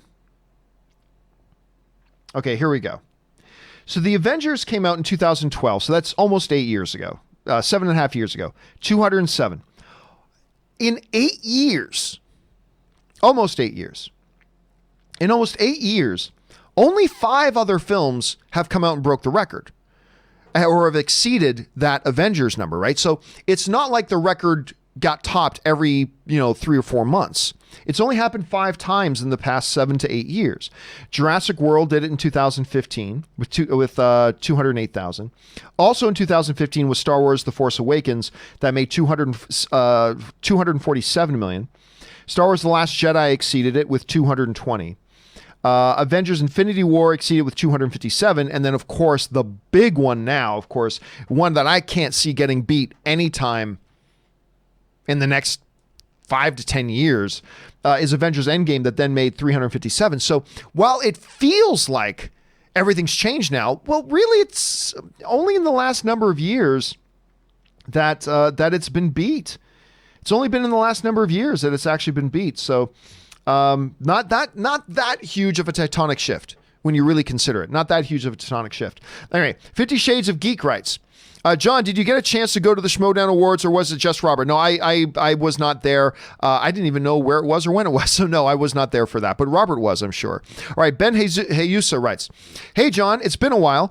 Sent a super chat already this week. Thank you so much for that, Ben. Didn't know about this tip thing. Anyway, seeing Bad Boys this weekend, skipping Dolittle. Also, RIP to Rocky Soulman Johnson, The Rock's father, who passed away this week. An iconic wrestler, an iconic name and figure in the world of wrestling, who was a trailblazer. He broke down a lot of doors. And yeah, I was really shocked to hear about the passing of Dwayne The Rock Johnson's father. And it was really, really sad to hear. So yes, thank you so much, Ben, for being here. And thank you for supporting the channel. It's good to have you here, man. All right. Orange Hand writes, where is he at? There he is. Orange Hand writes, Rob and Aaron once spoke about raiding your Canadian homestead to retrieve the infamous breakdancing tape. You should sell that concept to a studio, since I think it could make for a silly but fun Home Alone-esque film. Your connections make it happen. No. That's never going to happen. For those of you who don't know what Orange Hand is talking about, yes, I used to be a breakdancer. No, I'm not kidding. And I actually wasn't bad. I was actually pretty good. Not the best, but I was pretty good. I even did so. I actually got paid. Me and my friends got paid to breakdance. Sounds silly, but it's true. And there is a videotape that exists. There's probably more than one. But I know there's one videotape, VHS tape, that I know that exists back at the Campea Ranch. And it will never see the light of day. It is buried as much as they buried the Ark of the Covenant at the end of Raiders of the Lost Ark, being looked after by top men. Who? Top men. Never going to see the light of day again, Orange Hand. Never going to see the light of day again. Anyway, 50 Shades writes, your review of Dolittle is exactly how I felt about Cats. Well, I'm not surprised, 50 Shades. I think a lot of people felt that way about Cats. I still have not brought myself to watch it. I've still not brought myself to watch Cats. I can't do it. Just can't bring myself to watch Cats, unfortunately. All right, Jimothy writes, what are your thoughts on the petition going around for? I don't care about petitions. Petitions are stupid. Petitions about movies are stupid and useless, so I care nothing. I haven't even read the rest of your question, so I can tell you right now, I care about it and think about it less than zero because it's idiotic. Anyway, to replace Brie Larson in Captain Marvel 2, it is around 40,000 signatures. Who cares? Do you think replacing her would help the Captain Marvel 2 box office be higher, or does controversy bring more people to a movie? She's an Academy Award. It's idiotic. She's an Academy Award winning actress. She's one of the better actresses on the planet, and her starring in the lead role made the movie over $1 billion. Anything else beyond that is just stupid. So no, it's an idiotic thing. All right, Dan Burton writes, what's your take on NBC Universal's new streaming service, Peacock? How will their 3-tier pay options, including a free option, compare to current future services? I think it's great that they're launching a service. I hate the name of the service, Peacock. It's idiotic. It's absolutely idiotic. But it's just the name of the service. It won't make it any better or worse, but it's still an idiotic title. I think it's innovative. I think it's different. You know, they're going with a free service that's going to be ad supported. Then there's going to be a level that you can pay for that gets you a little bit more. And then there's going to be a higher premium service getting more. Personally, I think they should have just gone with a free service that's ad supported and then a premium service that you pay for, no ads, maybe a few extra features, blah, blah, blah. 3 is a little weird, but hey, you know what? In this landscape where so much of these services are starting to look the same, it's kind of interesting they're doing things. And I really do think giving the public a free option that is ad supported is a very smart thing to do. Because what's going to happen is it's going to hook people in like it hooked me in with Hulu. I was just a free Hulu member for a while. And then eventually I'm just like, nah, forget it. I just don't like the commercials. I'll pay the extra every month to get non-commercials. I think it could be very smart. It could work out very, very well in their benefit there. I really do. And listen, Dan, since that was a $50 tip, and we do this here on the rare occasion when somebody sends in a tip that's $50 or more, not only do I answer it on the show like right now, we also answer it in its own standalone video. We've got a whole bunch that are backed up. We're getting to those this week. Again, I've been filming the movie, so I've been a little bit behind. But we got a whole ton of these standalone videos to come, and yours is going to be added to that, Dan. So thanks for sending that in, man. All right. Ezra West writes, the last time we had a live-action Batman show was in 1968 that starred Adam West. Do you think it's time? No. I'll just answer the question right now. The answer is no. Do you think it's time to bring Batman back to the small screen? No, it cheapens the character. It absolutely cheapens the character. Batman to the small screen. Would HBO Max be the best place for it? Would you want to see a live-action Batman show? No. The place for Batman is the big screen. That's how I feel about it. The place for Batman is the big screen. You bring him to the small screen, you risk doing to him what you did to Superman. They completely neutered Superman. They neutered him. And I don't want that to happen to Wonder Woman. They've already neutered one member of the trilogy, one member of the Trinity. They've already neutered Superman. I do not want them to do that to Wonder Woman, and I don't want them to do that to Batman. No, the place for Batman is the big screen. That's where he belongs. That's where he should be. That is where he will be given the most care and the most proper treatment. Doesn't mean every movie they make is going to be great, but you put him in a TV show, I think you cheapen him. I honestly do. I think you cheapen him. And that's fine for a lot of characters. A lot of characters, that's the best place to get them introduced and give them some development and all that kind of stuff. Not Batman. Not Batman. I know there are those of you who are going to disagree with me, and that's totally cool, but no, do not ruin Batman. Don't put him on, don't cheapen him, don't devalue him, don't neuter him, don't put him on TV. Keep him as where he should be, as a centerpiece, as a crown jewel of a movie franchise. That's just the way to go with them, I believe. A lot of people disagree, and they'll make some good arguments, but I'm just saying that's my personal point of view. Since you're asking me, that's my answer on that. All right, Suthius writes, hey guys, oh my goodness, have you seen the behind the scenes clip of Gustin walking into a room with a realistic Black Lightning mask on while Cress Williams was in his suit? LOL, he then says, I'm just a dude playing a dude disguised as another dude. I have not seen that. Obviously a little bit of a Tropic Thunder shout out there. I have not seen that, but I love it. Grant Gustin, for those of you who don't know, is the guy who plays the television version of Flash. No, I have not seen that. And now, as soon as this show is done, Suthius, I'm going to run out and make sure I see if I can find that. All right. Angela Dashner writes in, I sent in a really large tip. Thank you so much, Angela, for supporting the channel on that level. Been busy, but I'm all caught up on your shows. I missed listening. Good to have you here, Angela. Did you get to watch the fight? Didn't expect it to end that fast. I thought McGregor would win, but not that quick. I loved the Holmes fight, Holly Holmes fight. Great fight. What did you think of the fight? Part 2, really wanted the Cowboy to win, but didn't think he would. Saw 1917, and I loved it. Saw 1917 and I loved it. I think it moved to my number 1 for the year. Still have to see Jojo Rabbit. It's on for this weekend. Just thinking what a great year 2019 was. Will 2020 be as good? Well, first of all, the fights. Everybody knows I picked McGregor to win, but I was cheering my guts out for Cowboy. I was hoping for a miracle for Cowboy, but McGregor was going to win that fight. Gotta say, man, McGregor... I am no longer a Conor McGregor fan. I used to be a big Conor McGregor fan. His antics have made me not like him at all.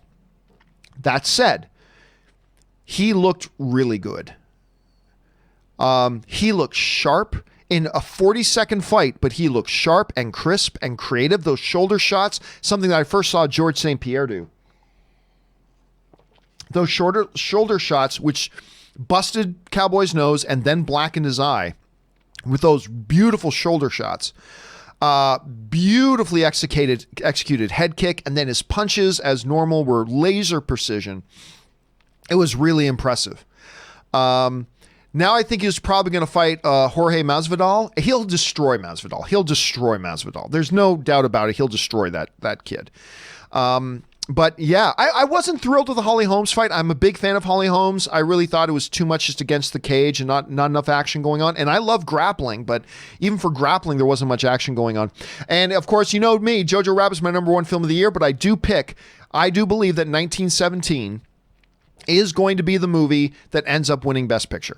Now, my personal pick is Jojo Rabbit, but the one I think is going to win, and I'll have no arguments about it, I'll have no complaints about it, is 1917. The movie is brilliant. It's got a lot of momentum right now, and I think that is the one that will win the award. So, wouldn't it be great if it was Jojo Rabbit? Anyway, thanks for writing that in, Angela. All right, next up.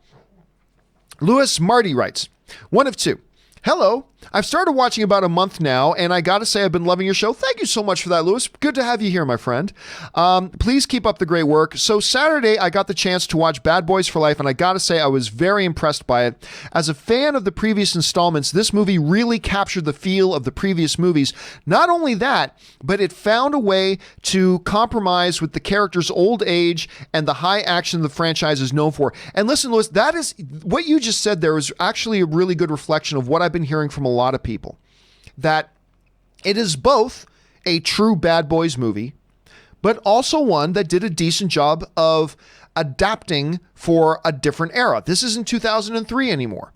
So it's adapted for a different era, but still Bad Boys to the core. And that's what I've been hearing. Again, I haven't seen it myself yet. Again, I've been shooting and I've had friends visiting from out of town, but I'm very excited to see it. And I wasn't very excited to see it till I heard all these great reviews. And so it's really good to hear that people are enjoying it, and I'm actually kind of excited to see it now. I wasn't excited before, but I'm actually kind of excited to see it now. Thanks for sharing your thoughts, Lewis, and it's good to have you here as a part of the community, man. All right. The John Campea Show fan, that's a great username. I love it. Writes, have you ever watched the miniseries Band of Brothers? Oh, yes. Iconic series, so well received, and listen, and talked about so much over the years. As a matter of fact, while not the most watched thing ever, it's become a thing that a lot of studio people, showrunners, filmmakers will say is a really influential thing. It actually set the bar for a lot of ways that stories are told. And when you go back and watch it now, you'll probably recognize the way that it influenced a lot of the ways a lot of contemporary, not just television, but even film is made as a result of it. And it is really one of those landmark events. It really, really was one of those landmark events. Thanks for writing that in, man. All right, 50 Shades of Geek writes, finally finished watching the crossover of Infinite Fan Service. That's pretty much what it was. And I got to say, I kind of liked it. The last episode was definitely the best one. I realized 20% story, 80% fan service isn't the best balance, but it was enough to please me. I had some fun. I wish I did. I mean, look, I'm not going to say that Crisis on Infinite Earths didn't have its moments. It absolutely did have its moments. But for me personally, they were too few and too far in between. And it is the first time since they've been doing these Arrowverse crossovers that I didn't like the Arrowverse crossover. They gave no thought to it. It had no real story. It was all just fan service. Hell, even the Ezra Miller thing wasn't part of the story. They didn't even think about it. They weren't even going to do it. The show was finished shooting, and it wasn't until afterwards that they go, hey, maybe we can do an Ezra Miller cameo. And they just brought in Ezra Miller to do a quick cameo and threw it in. Had nothing to do with the story, nothing to do with the plot. But that's the same thing you can say with a lot of stuff in this thing. A lot of things that happened in this thing had nothing to do with story. It just, in previous years, it just felt like it was well thought out. This year, it just did not. And hey, fan service can be great, used the right way. I just felt this was a classic example of all the wrong ways to do fan service. But again, that's just me and my personal opinion. I've just loved the Arrowverse crossover so much over the years that this one was really disappointing to me. Anyway, 50 Shades also writes, I think you were wrong the other day about there being one Earth. The ending clearly shows that there are 7 Earth Prime main shows, Earth 2 JSA, Earth 9 Titans, Earth 12 Green Lantern, Earth 19 Swamp Thing, Earth 21 Doom Patrol, Earth 96. I see, the way I interpreted it, and it may not be right, the way I interpreted it was that was now showing all of that is one Earth. The way I interpreted that, and I could be wrong, but as a fan, when I watch it, my interpretation of all that was it's saying now all this television stuff is all one Earth. This is all in the same world now. Because you don't have Supergirl's Earth anymore, and you don't have Black Lightning's Earth anymore. This is all one Earth. And maybe there is multiples and they call it Earth Prime. I'm not saying it isn't. I'm not saying a studio person told me that. I'm just saying that's how I interpreted it. All right, 50 Shades also writes, was that a tease to set up Detective Chimp at the end of Crisis? I don't know. I don't think that's what it was. Now, just in case, I won't mention what it was, but that was a hint at something else. And everybody who saw it, you know what it was a hint for. I think it was clearly a hint for something else. Whether they pursue that something else or not, we'll have to wait and see. All right, Jay Bling writes, film is subjective, absolutely is. I know, but something has to be wrong with the natural order when a new Star Wars movie has been made that I wanted to see only once, while a new Bad Boys movie has been made that I wanted to see twice. Hey, it happens. Look, there are a lot of people who really like Star Wars: The Rise of Skywalker, and that's great. That's great. I celebrate that.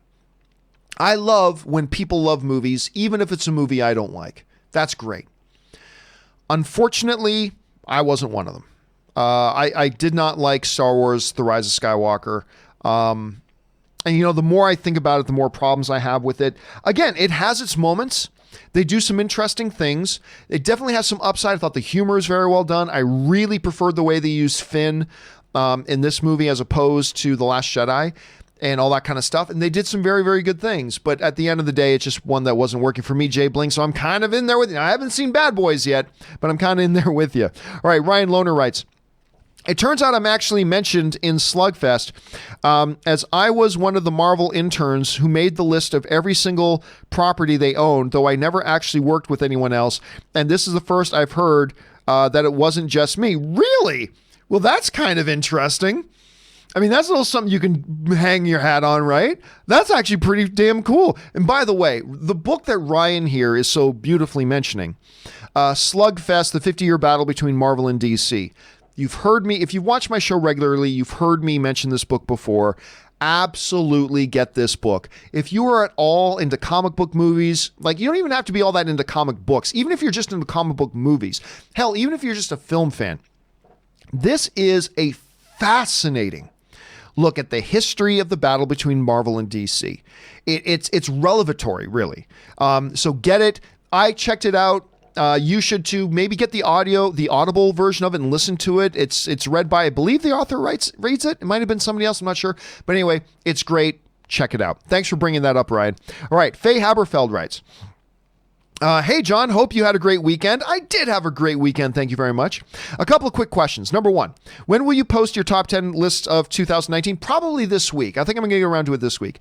Number two, I know you said that you'd show up last week, but when will you do a post-show chat on Discord again? Also, the bot banned me. Oh, I'm sorry to hear. Well, the bot gives warning, so maybe we'll go through and see if we can get that fixed. Tomorrow we start doing the thing again. It's been really, really hectic with us starting up the film. But we're going to do a Discord post-show chat tomorrow. So keep your eyes open for that. I'll give you guys all the heads up on that. And again, sometime this week, I will put up the, now that I'm all caught up and everything like that, I will put up my top 10 of 2019. Thank you for asking, Faye. All right.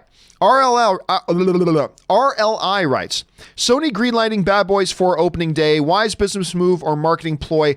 Again, I wouldn't go to the bank with that. I'd say right now it looks like it. I don't see any reason not to do Bad Boys 4, but them developing it and I don't believe I think it's a little bit misreported.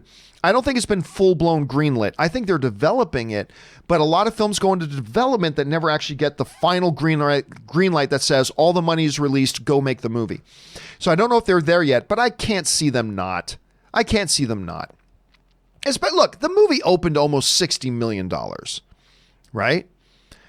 Clearly, there is still an audience there for Bad Boy, and you compound that with the fact that the critics reviewed it so well.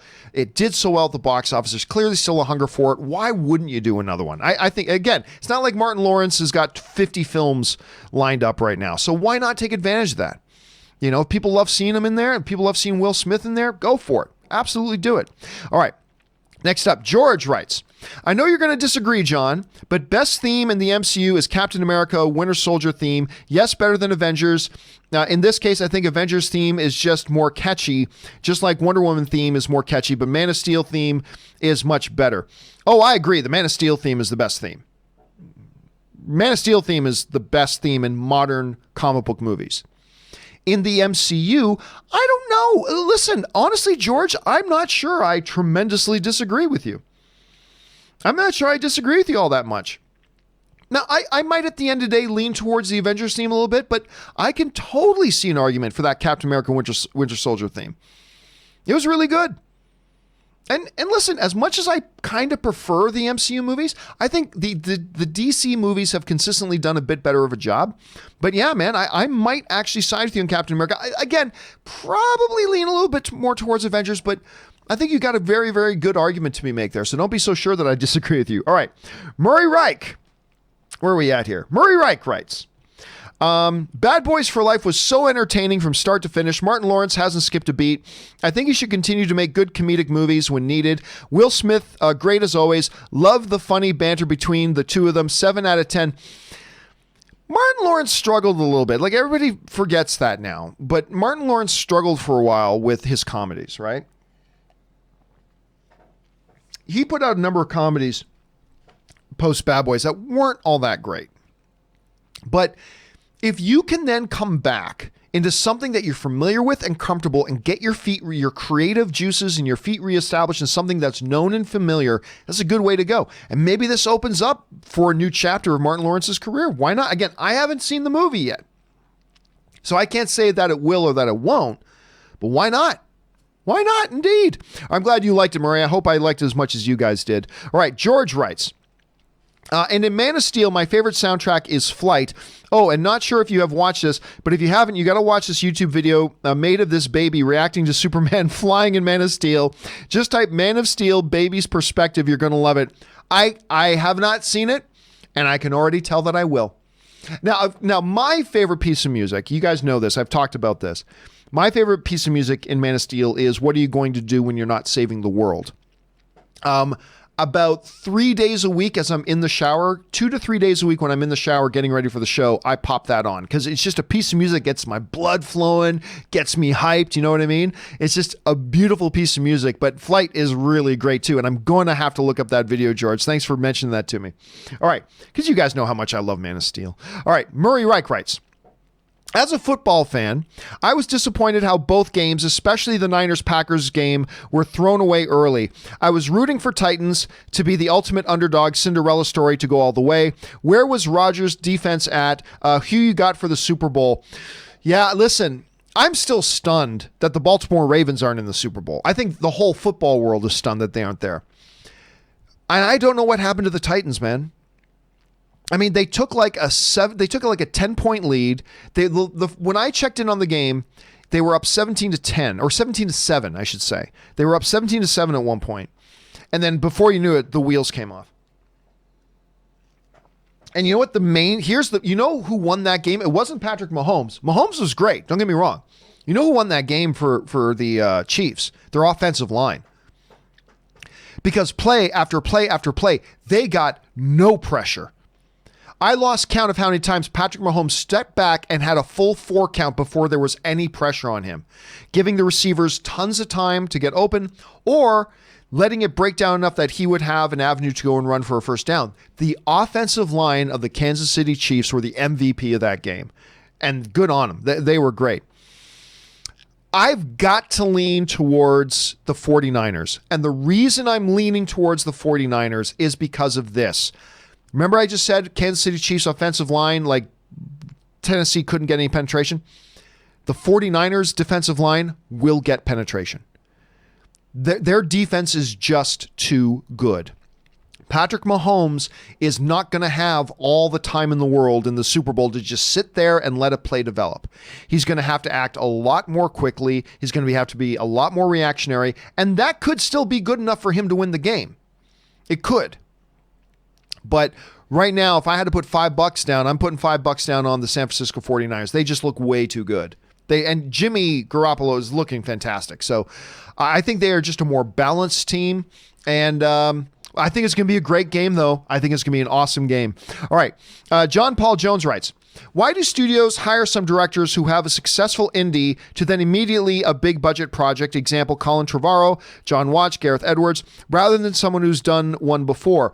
Well, I think it goes back to, and thank you for saying that in, and John Paul sent in a $50 tip. Thank you for that. So we're going to make a standalone video of this as well, but I'll answer it here. And thank you for supporting the channel on that level, John. I think it goes back to what I said a little bit earlier about when I talked to Kevin Feige about James Gunn. You know, Kevin Feige, because James Gunn hadn't done a lot of hugely significant things. My favorite movie of James Gunn to this day is a small little sci-fi horror film he did called Slither with Nathan Fillion and Elizabeth Banks. Michael Rooker is in it too. Amazing film.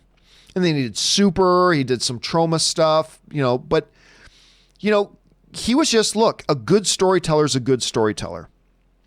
It's just that simple. A good storyteller is a good storyteller. And if you have a director who is a good storyteller and you surround them with the right support, the right producers and all that kind of stuff, it can be really good.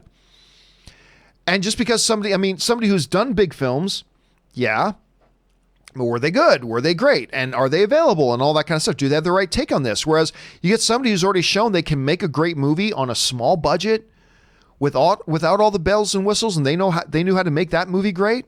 That's very appealing.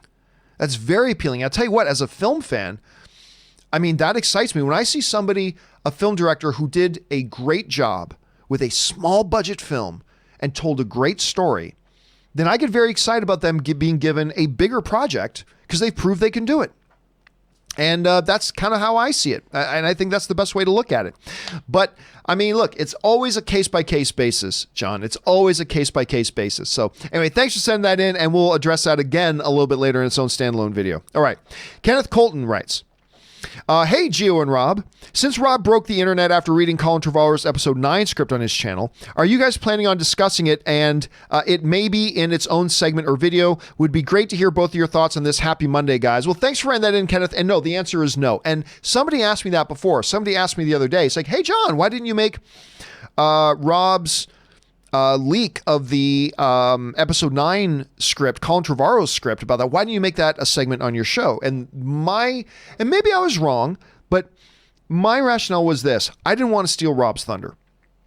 Rob is not a scoop guy at all. He's not a scoop guy. But him discussing and revealing the Colin Trevorrow script, that was a big deal. And what I didn't want to do was I didn't want to hijack that from him. I didn't want to make that a John Campea Show thing. I wanted that because that was a big deal, and I wanted that to be Rob's thing, And I wanted to talk about it, but I just never brought it up, and I decided, you know what? Nope, I'm not going to make it part of the show because I don't want to steal Rob's thunder on this. I thought this could be really, really good for Rob. This could be really, really good for Rob's channel. And so instead of hijacking it and then suddenly make it a John Campea Show thing, I thought, let's just leave it exactly as a Robservation. Let's leave it as a Robert Meyer Burnett thing. So the reason we didn't talk about it on my show and why we probably won't moving forward is that I wanted that to be Rob's thing. He came up with it. It was his thing. He got a lot of attention for it, and I'd like the spotlight to stay right there. That was my decision. That was my choice, and maybe it was the wrong one, but that's just kind of how I felt about it. Anyway, there's that. All right. Thanks for asking, Kenneth. Richard Demicoli writes, "Hey, John." Hello, Richard. "I'm a villain that's underrated in the MCU." Oh, okay. "In my opinion, a villain that's underrated in the MCU is Zemo. With no superpowers, he still managed to rip the Avengers apart. No one has done this apart from Thanos. What do you think?" Nope, I disagree. I actually think Zemo is one of the weaker villains they've had in the MCU. I think ultimately, when you sit down and look at it, everything that Zemo coordinated was going to naturally happen anyway. With the events that happened in Ultron, with the Sokovia stuff, with all these things going on, the question in the world of the MCU about should the Avengers be allowed just to operate completely independently and just without any oversight, without any accountability? Should they be allowed to do that? That was something that they were heading towards anyway, especially after the events of Ultron. Did he do a few little things to nudge things here and there? Yeah. But that was ultimately where things were really going anyway. So I honestly found, and listen, that's not to say I didn't love Civil War. I love Civil War. I freaking love that movie. But Zemo was almost an inconsequential part of it. Like, I had this discussion with some friends of mine. We broke down, like, they disagreed with me at first, but we broke down every story point that happened, and I was able to point to something and say, look, it would have naturally gone there anyway because of this, this, and this. So he didn't really do a lot. At least he didn't do much that wasn't going to naturally occur anyway. So I disagree. Now, but you're going to find a lot of people do agree with you, Richard. You're going to find a lot of people that agree with you. I just don't happen to be one of them, and that's cool. That's cool. It's more fun when we don't agree about things. That's when it's more fun. So on this one, we're going to disagree, and that's all right. All right. An anonymous viewer writes, congrats on all the SAG award. Congrats to all the SAG awardees. It seems the acting award for the Oscars are a lock. Oh, I don't think so. Though Parasite winning just shows the best picture race is still wide open. Joaquin thanking Christian Bale and honoring Heath Ledger just broke the multiverse. Again. I don't know how much the SAG award win is going to influence things. I think it gives Parasite a little bit of momentum. I don't know that I see Parasite winning, although I would be all for it winning. It is my number 2 favorite film of the year, so I would be all good with it winning. If it won Best Picture, I'm good with it. I still think all the momentum is behind 1917. I still think all the momentum is there. And by the way, I do not think Joaquin Phoenix winning is a lock, by the way. He's my pick. I think he's the one who will win, but I don't think it's a lock. I still think Adam Driver is going to have a lot of support for that award. A lot of people loved Marriage Story. And a lot of people in the Academy loved Adam Driver's performance in Marriage Story. And damn right they should, because Adam Driver is freaking unbelievably good in that movie. So don't think for a second that Adam Driver doesn't have a shot. He does. And you know what? If he wins, everybody, listen, I'm just telling you right now, if he wins, everybody just shut your mouth if he wins. Because if he wins, it's a totally earned win. Now, would I give it to Joaquin Phoenix? Yes, I would. Do I think it'll be Joaquin Phoenix? Yes, I do. But Adam Driver was so freaking good in that movie that if they announce his name, number one, I'm not going to be surprised. And number one, I don't think anybody should have a problem with it because he was that damn good. So yeah, let's just brace yourselves. Just brace yourself. And by the way, and I don't think Brad Pitt is a lock either. The only one that I don't think Renee Zellweger is a lock either. I think those are all the favorites, but I don't think they're locks. The only one that I think is an absolute lock is Laura Dern for Best Supporting Actress. I think that one is, you can just take that one to the bank right now. That's the one I think is a true lock. Like, that I will be shocked if anybody else other than her wins. That I'll be shocked about. But let's see how that all kind of works out. All right, an anonymous viewer also writes in and writes, Lord of the Rings plus Star Wars equals Thor. Malekith is literally an elf who flies spaceships and uses blasters. Well, if you want to define it that way, you can make anything sound like anything. I still remember Schnepp geeking out over the flying skiffs and dark elf ships. Sakaar also reminds me of Star Wars, so Taika might actually be perfect. Well, again, Taika has already been in the Star Wars universe. Sakaar didn't remind me a lot of Star Wars other than the fact that it was in outer space. Here's the thing. I still don't think Dark World is a terrible movie. But it's not a particularly good movie, and it's a movie that fell to me way, way short of what its potential was. And it's weird to say about that, but no, I do not believe Thor is Star Wars and Lord of the Rings. I mean, look, you could look at Marriage Story, and if you want to define it in a certain way, you could make it look like that, but I don't think there's anything very similar either about Lord of the Rings or Star Wars to Thor. Yes, they happen in space, and there's an elf. But I think the similarities pretty much end there, my brother. I think the similarities pretty much end there. All right, Ethan Hunt writes, if I had John Campea's net worth, I wouldn't have to walk to the store. There's a little Bare Naked Ladies song in it. If I had $1 million. If I had John Campea's net worth, I wouldn't have to walk to the store. If I had John Campea's net worth, I'd take a limousine because it costs more. If I had John Campea's net worth, I wouldn't have to eat craft dinner, but we would eat craft dinner. We just eat more of it. With artisan ketchups. I mean, one of the great songs of all time, good Canadian band, the Bare Naked Ladies, If I Had $1 Million, one of the greatest songs ever. All right, JCL Productions writes, hey, John, of course, what Ethan Hunt is referring to is if, for some reason, if you do a Google search, a bunch of people sent screenshots of this. If you do a Google search for John Campea net worth, for whatever reason, it comes out to be $87 million. That's what Google will tell you my net worth is. I can assure you that my net worth is not $87 million. I would be collecting $300 Sideshow collectible Hot Toys rather than $10 Funko Pops. I love Funko Pops, but I would probably up the collection game a little bit if I had $87 million. I can assure you I do not. But thank you for bringing any attention, Ethan, to the great Bare Naked Ladies. All right.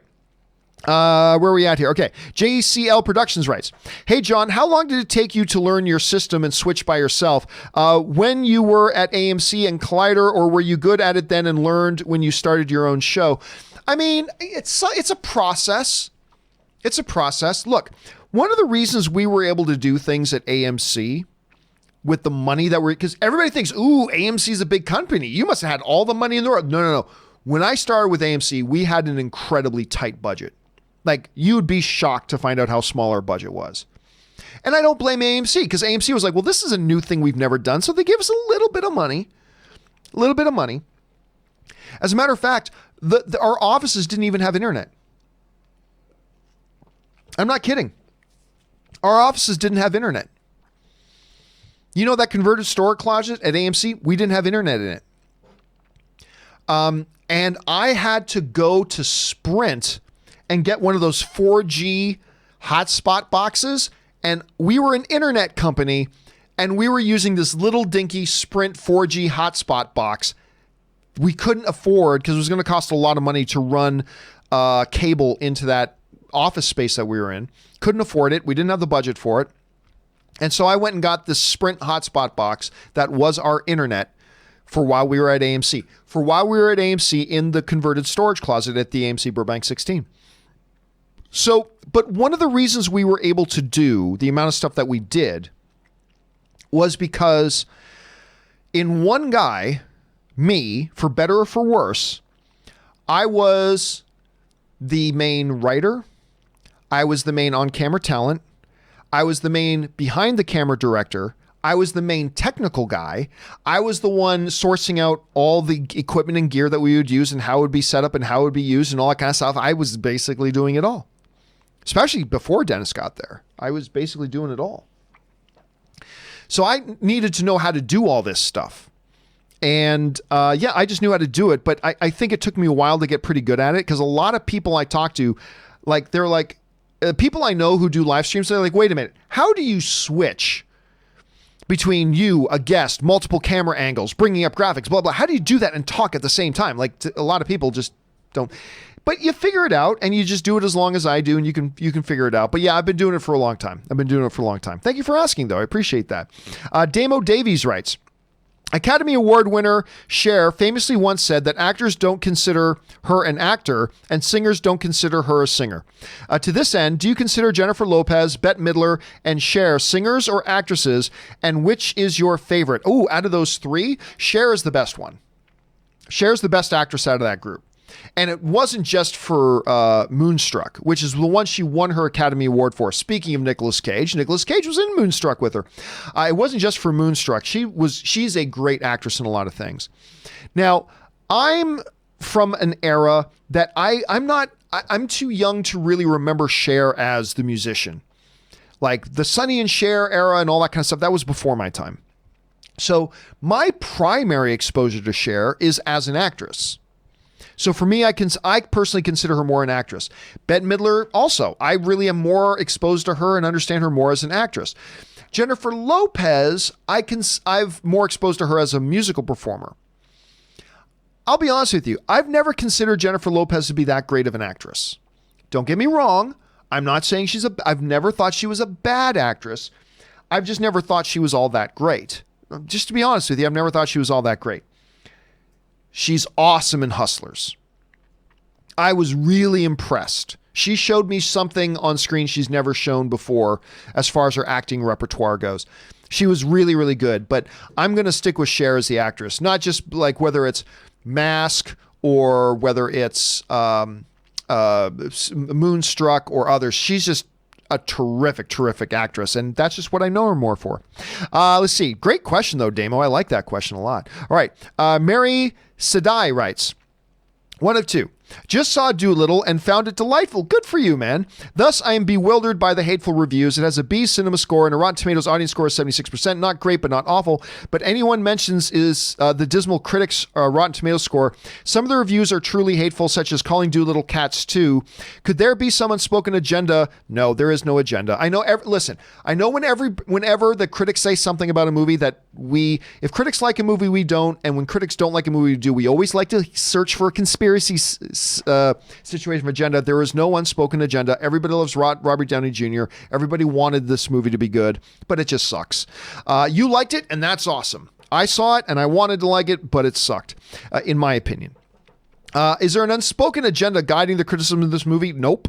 Why do some reviewers seem absolutely gleeful that this movie's... I don't think anybody's gleeful that it failed. But, I mean, listen, look, I wanted it to be great. But I couldn't get out of there fast enough. I thought it was absolutely wretchedly horrible. But that is the beautiful thing about these films, man. It's all subjective. There are movies you're going to watch and you hate that other people are going to love, and there's movies that you love that other people are going to hate, and that is the best thing about movies. We all experience them in different ways. And if you saw Dolittle and it was great to you and you had a good time, that's the most important thing. And I wanted to have that same experience. Unfortunately, it was a bag of shit. It's a really bad movie, in my opinion. And it was just grating. And I mean, it's not going to be the worst movie of the year, but it was really, really poor, in my opinion. There's no agenda against it. There's no secret. Blah, blah, blah. Like, you got it. Listen, don't fall into this horrible toxic trap of trying to look for a conspiracy whenever other people don't agree with your opinion. It's something we film fans do way too much. And I'll include myself in that. I think it's something we as film fans do way too much. And it's really pathetic that we do it. But don't go into this saying, no, it's just that they watched the movie and they thought it was trash. I saw the movie, I thought it was trash. You saw the movie and you thought it was great. As far as you're concerned, that's the important thing. As long as you liked it, great, but don't go looking for hidden reasons why other people didn't have your same opinion. So no, there was no hidden agenda. No one takes glee that it's failing. It's just that we saw it and it was really bad. But others will see it and think it's really good. And that's movies, man. That's movies. All right, next up. Eric Huffman writes, if Birds of Prey fails at the box office, do you think Walter Hamada's job will be on the line? Absolutely not. Walter Hamada's been on fire. They had their first billion-dollar film. Then they had one of the most critically successful films in Shazam, and they're rolling forward with Black Adam and Shazam 2. We got Wonder Woman 84 coming out, which you know is going to be a big hit. So no. And by the way, look, I'm not looking forward to Birds of Prey. Hopefully it pleasantly surprises us. But let's say, for argument's sake, that Birds of Prey falls flat on its face, everybody hates it, and does terribly at the box office. Walter Hamada's job is perfectly fine. His track record up till now is victory after victory. And even after this one, he's got Wonder Woman 84 coming out, which I believe is going to be another victory. Then everybody's looking forward to Black Adam. No. Look, if this movie flops, does that reflect a little bit negatively on Walter Hamada? Yeah. But it is going to mean he's one loss. No, his job's not in trouble. String together 2 or 3 in a row, that changes the topic. But right now, no, his job is pretty damn secure. Was that Eric? Yes, it was Eric. All right, next up. Zay Anything writes, hey, John, I finally got off my ass and launched my YouTube channel this week, and good for you, man. That's awesome. With work and young children, it makes things difficult. Oh, obviously it does, yes. But after weeks of late night editing, finally launched my first review video. Enjoy your takes. Keep up the great work. Well, thank you so much for that. And listen, one of the things I do here on the channel a lot is I encourage film fans to get involved in adding your voices to the conversation. I think it is nothing but a benefit to the film fan community when more film fans get involved in putting up their own blogs or podcasts or YouTube channels or whatever. And it doesn't matter if 5 people read or listen to or watch your blog, podcast, or YouTube channel, or if 5,000 people do. The key is to get involved, and it helps you enjoy your fandom even more. You know? I know me being involved makes me enjoy my fandom of movies even more. I think if you get involved, it'll help you enjoy your fandom of movies even more. Not that everybody needs to. I'm not saying everybody has to do that, but I'm just saying if it's something that even remotely interests you, I encourage people to do it. And that's why I put together, like many, many years ago, this like 2-hour video on YouTube called How to Get Started in Podcasting, YouTubing, and Blogging. If you're interested in it, it's like over 5 years old now, but I think a lot of the principles are still intact. Just go on YouTube, search John Campea Getting Started, and it should be the first thing that comes up. And good on you, Zay Anything, and I hope you have a really good time doing it. All right.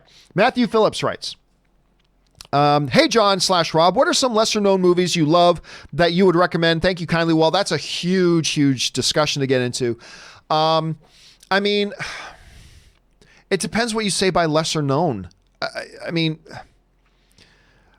I don't know. That's just not something I've got off the top of my head, Matthew, unfortunately. If I had to say one, again, I don't know. And I can't sit here for 10 minutes to try to think of one, but sorry about that. Can't think of, I mean, there are so many movies I love and recommend and stuff like that, but I can't pull that off the top of my head. Sorry about that, Matthew. All right, Harry Mudd writes, Robert Downey Jr. is a force of nature. He's the F5 tornado in Twister. I don't think so. I think Robert Downey Jr. is a very good actor. I think he's a very good actor.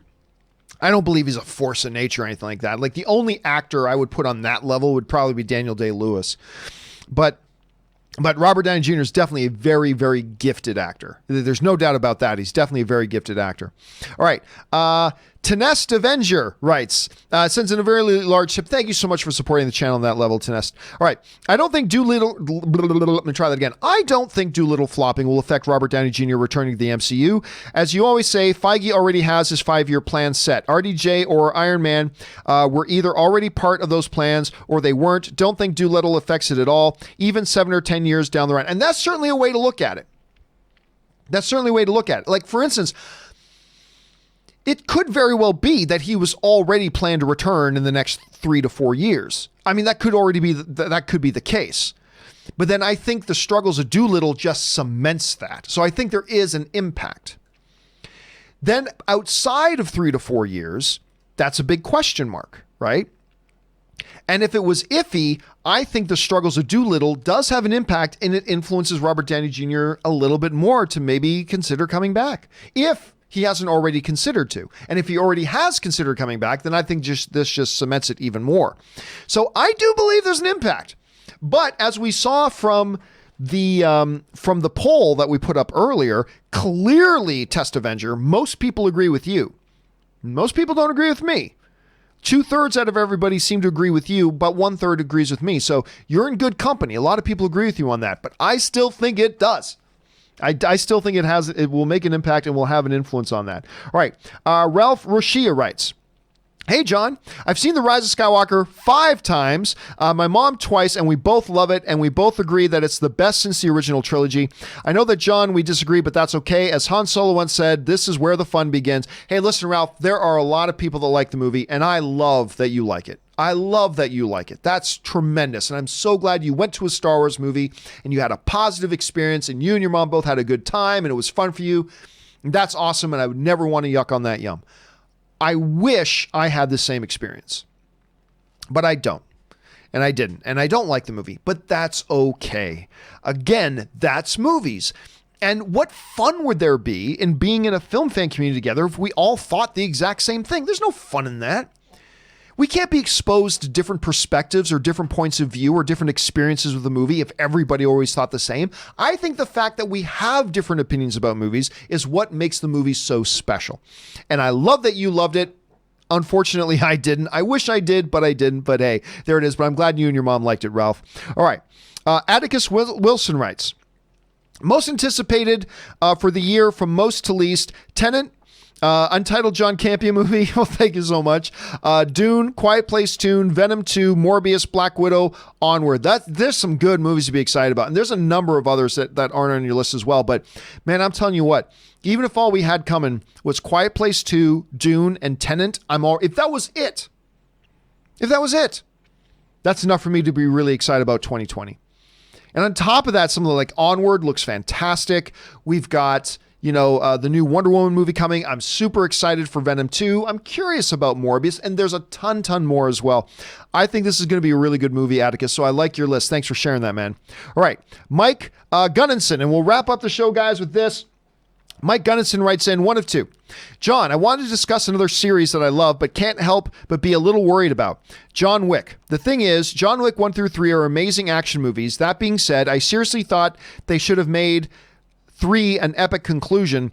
Do you think that they will be able to keep the franchise fresh going into the 4th and looking into the future? Let me know your thoughts. I would just hate to see the franchise turn into a mess just because it makes money." Well, see, here's the interesting thing about that, Mike. The interesting thing about that is this, is that I thought John Wick 2, while good, I thought it paled in comparison to John Wick 1. So I like John Wick 2. Make no mistake about it. I enjoy John Wick 2. But I thought John Wick 2 was inferior to the first John Wick. So making a 3, which they clearly were going to do, if you were going to have any fears, 3 would be the fears, because we had John Wick 1, which was this good, then John Wick 2 that was this good. So you're worried that the trend will continue, right? But what did they do? They had John Wick 1 that was this good, John Wick 2 that was this good, and then John Wick 3 that was this good. Like, to me, this is just my personal opinion, I thought John Wick 3 was the best of the franchise so far. I loved it. So to me, I see a lot of positive momentum behind it. They seem to really have a firm understanding about what this franchise is, what this franchise isn't, and what the audience is really looking for in something like this, and then using their own creativity to deliver that experience that just kind of makes this thing work for all of us in so many different levels. So yeah, can they? Absolutely they can. Now look, John Wick 4 could come out and can be an absolute bloody mess. Making a good movie is one of the hardest things in the world to do. But right now they've got positive momentum going. I'm excited for the future of this thing, and I think we got some good times ahead. So I'm very much looking for John Wick 4, and they can absolutely keep this going. If they can rebound from 2 and make it the best one out of the franchise yet, there's nothing saying they can't do it for the 4th. Could be terrible, but it could also be great. I think the potential is there and totally worth continuing this franchise. So let's see where that goes. All right, guys, that will do it for today's installment of the John Campea Show. Thank you so much for being here and being a part of it, guys. Special thank you to all of you guys who sent in the questions for 2 reasons. Number 1, you gave us great fun things to talk about. But number two, you supported the channel while you were doing it. And all of us here at the John Campea YouTube channel, thank you very, very much for that. Don't forget, guys, the John Campea Show returns again tomorrow. Hopefully, Robert Meyer Burnett will actually be a part of that show. We'll have to see if we can get his internet issues worked out. It's always crazy when you're relying on technology. Weird things can happen. But anyway, guys, thanks for being here and being a part of this. Don't forget, guys, you can send in your questions for tomorrow's show early if you want and have them be amongst the first being answered. Once again, just use that tip link that's in the top of the description of this video. You can send that in and then see your question answered in the live question part.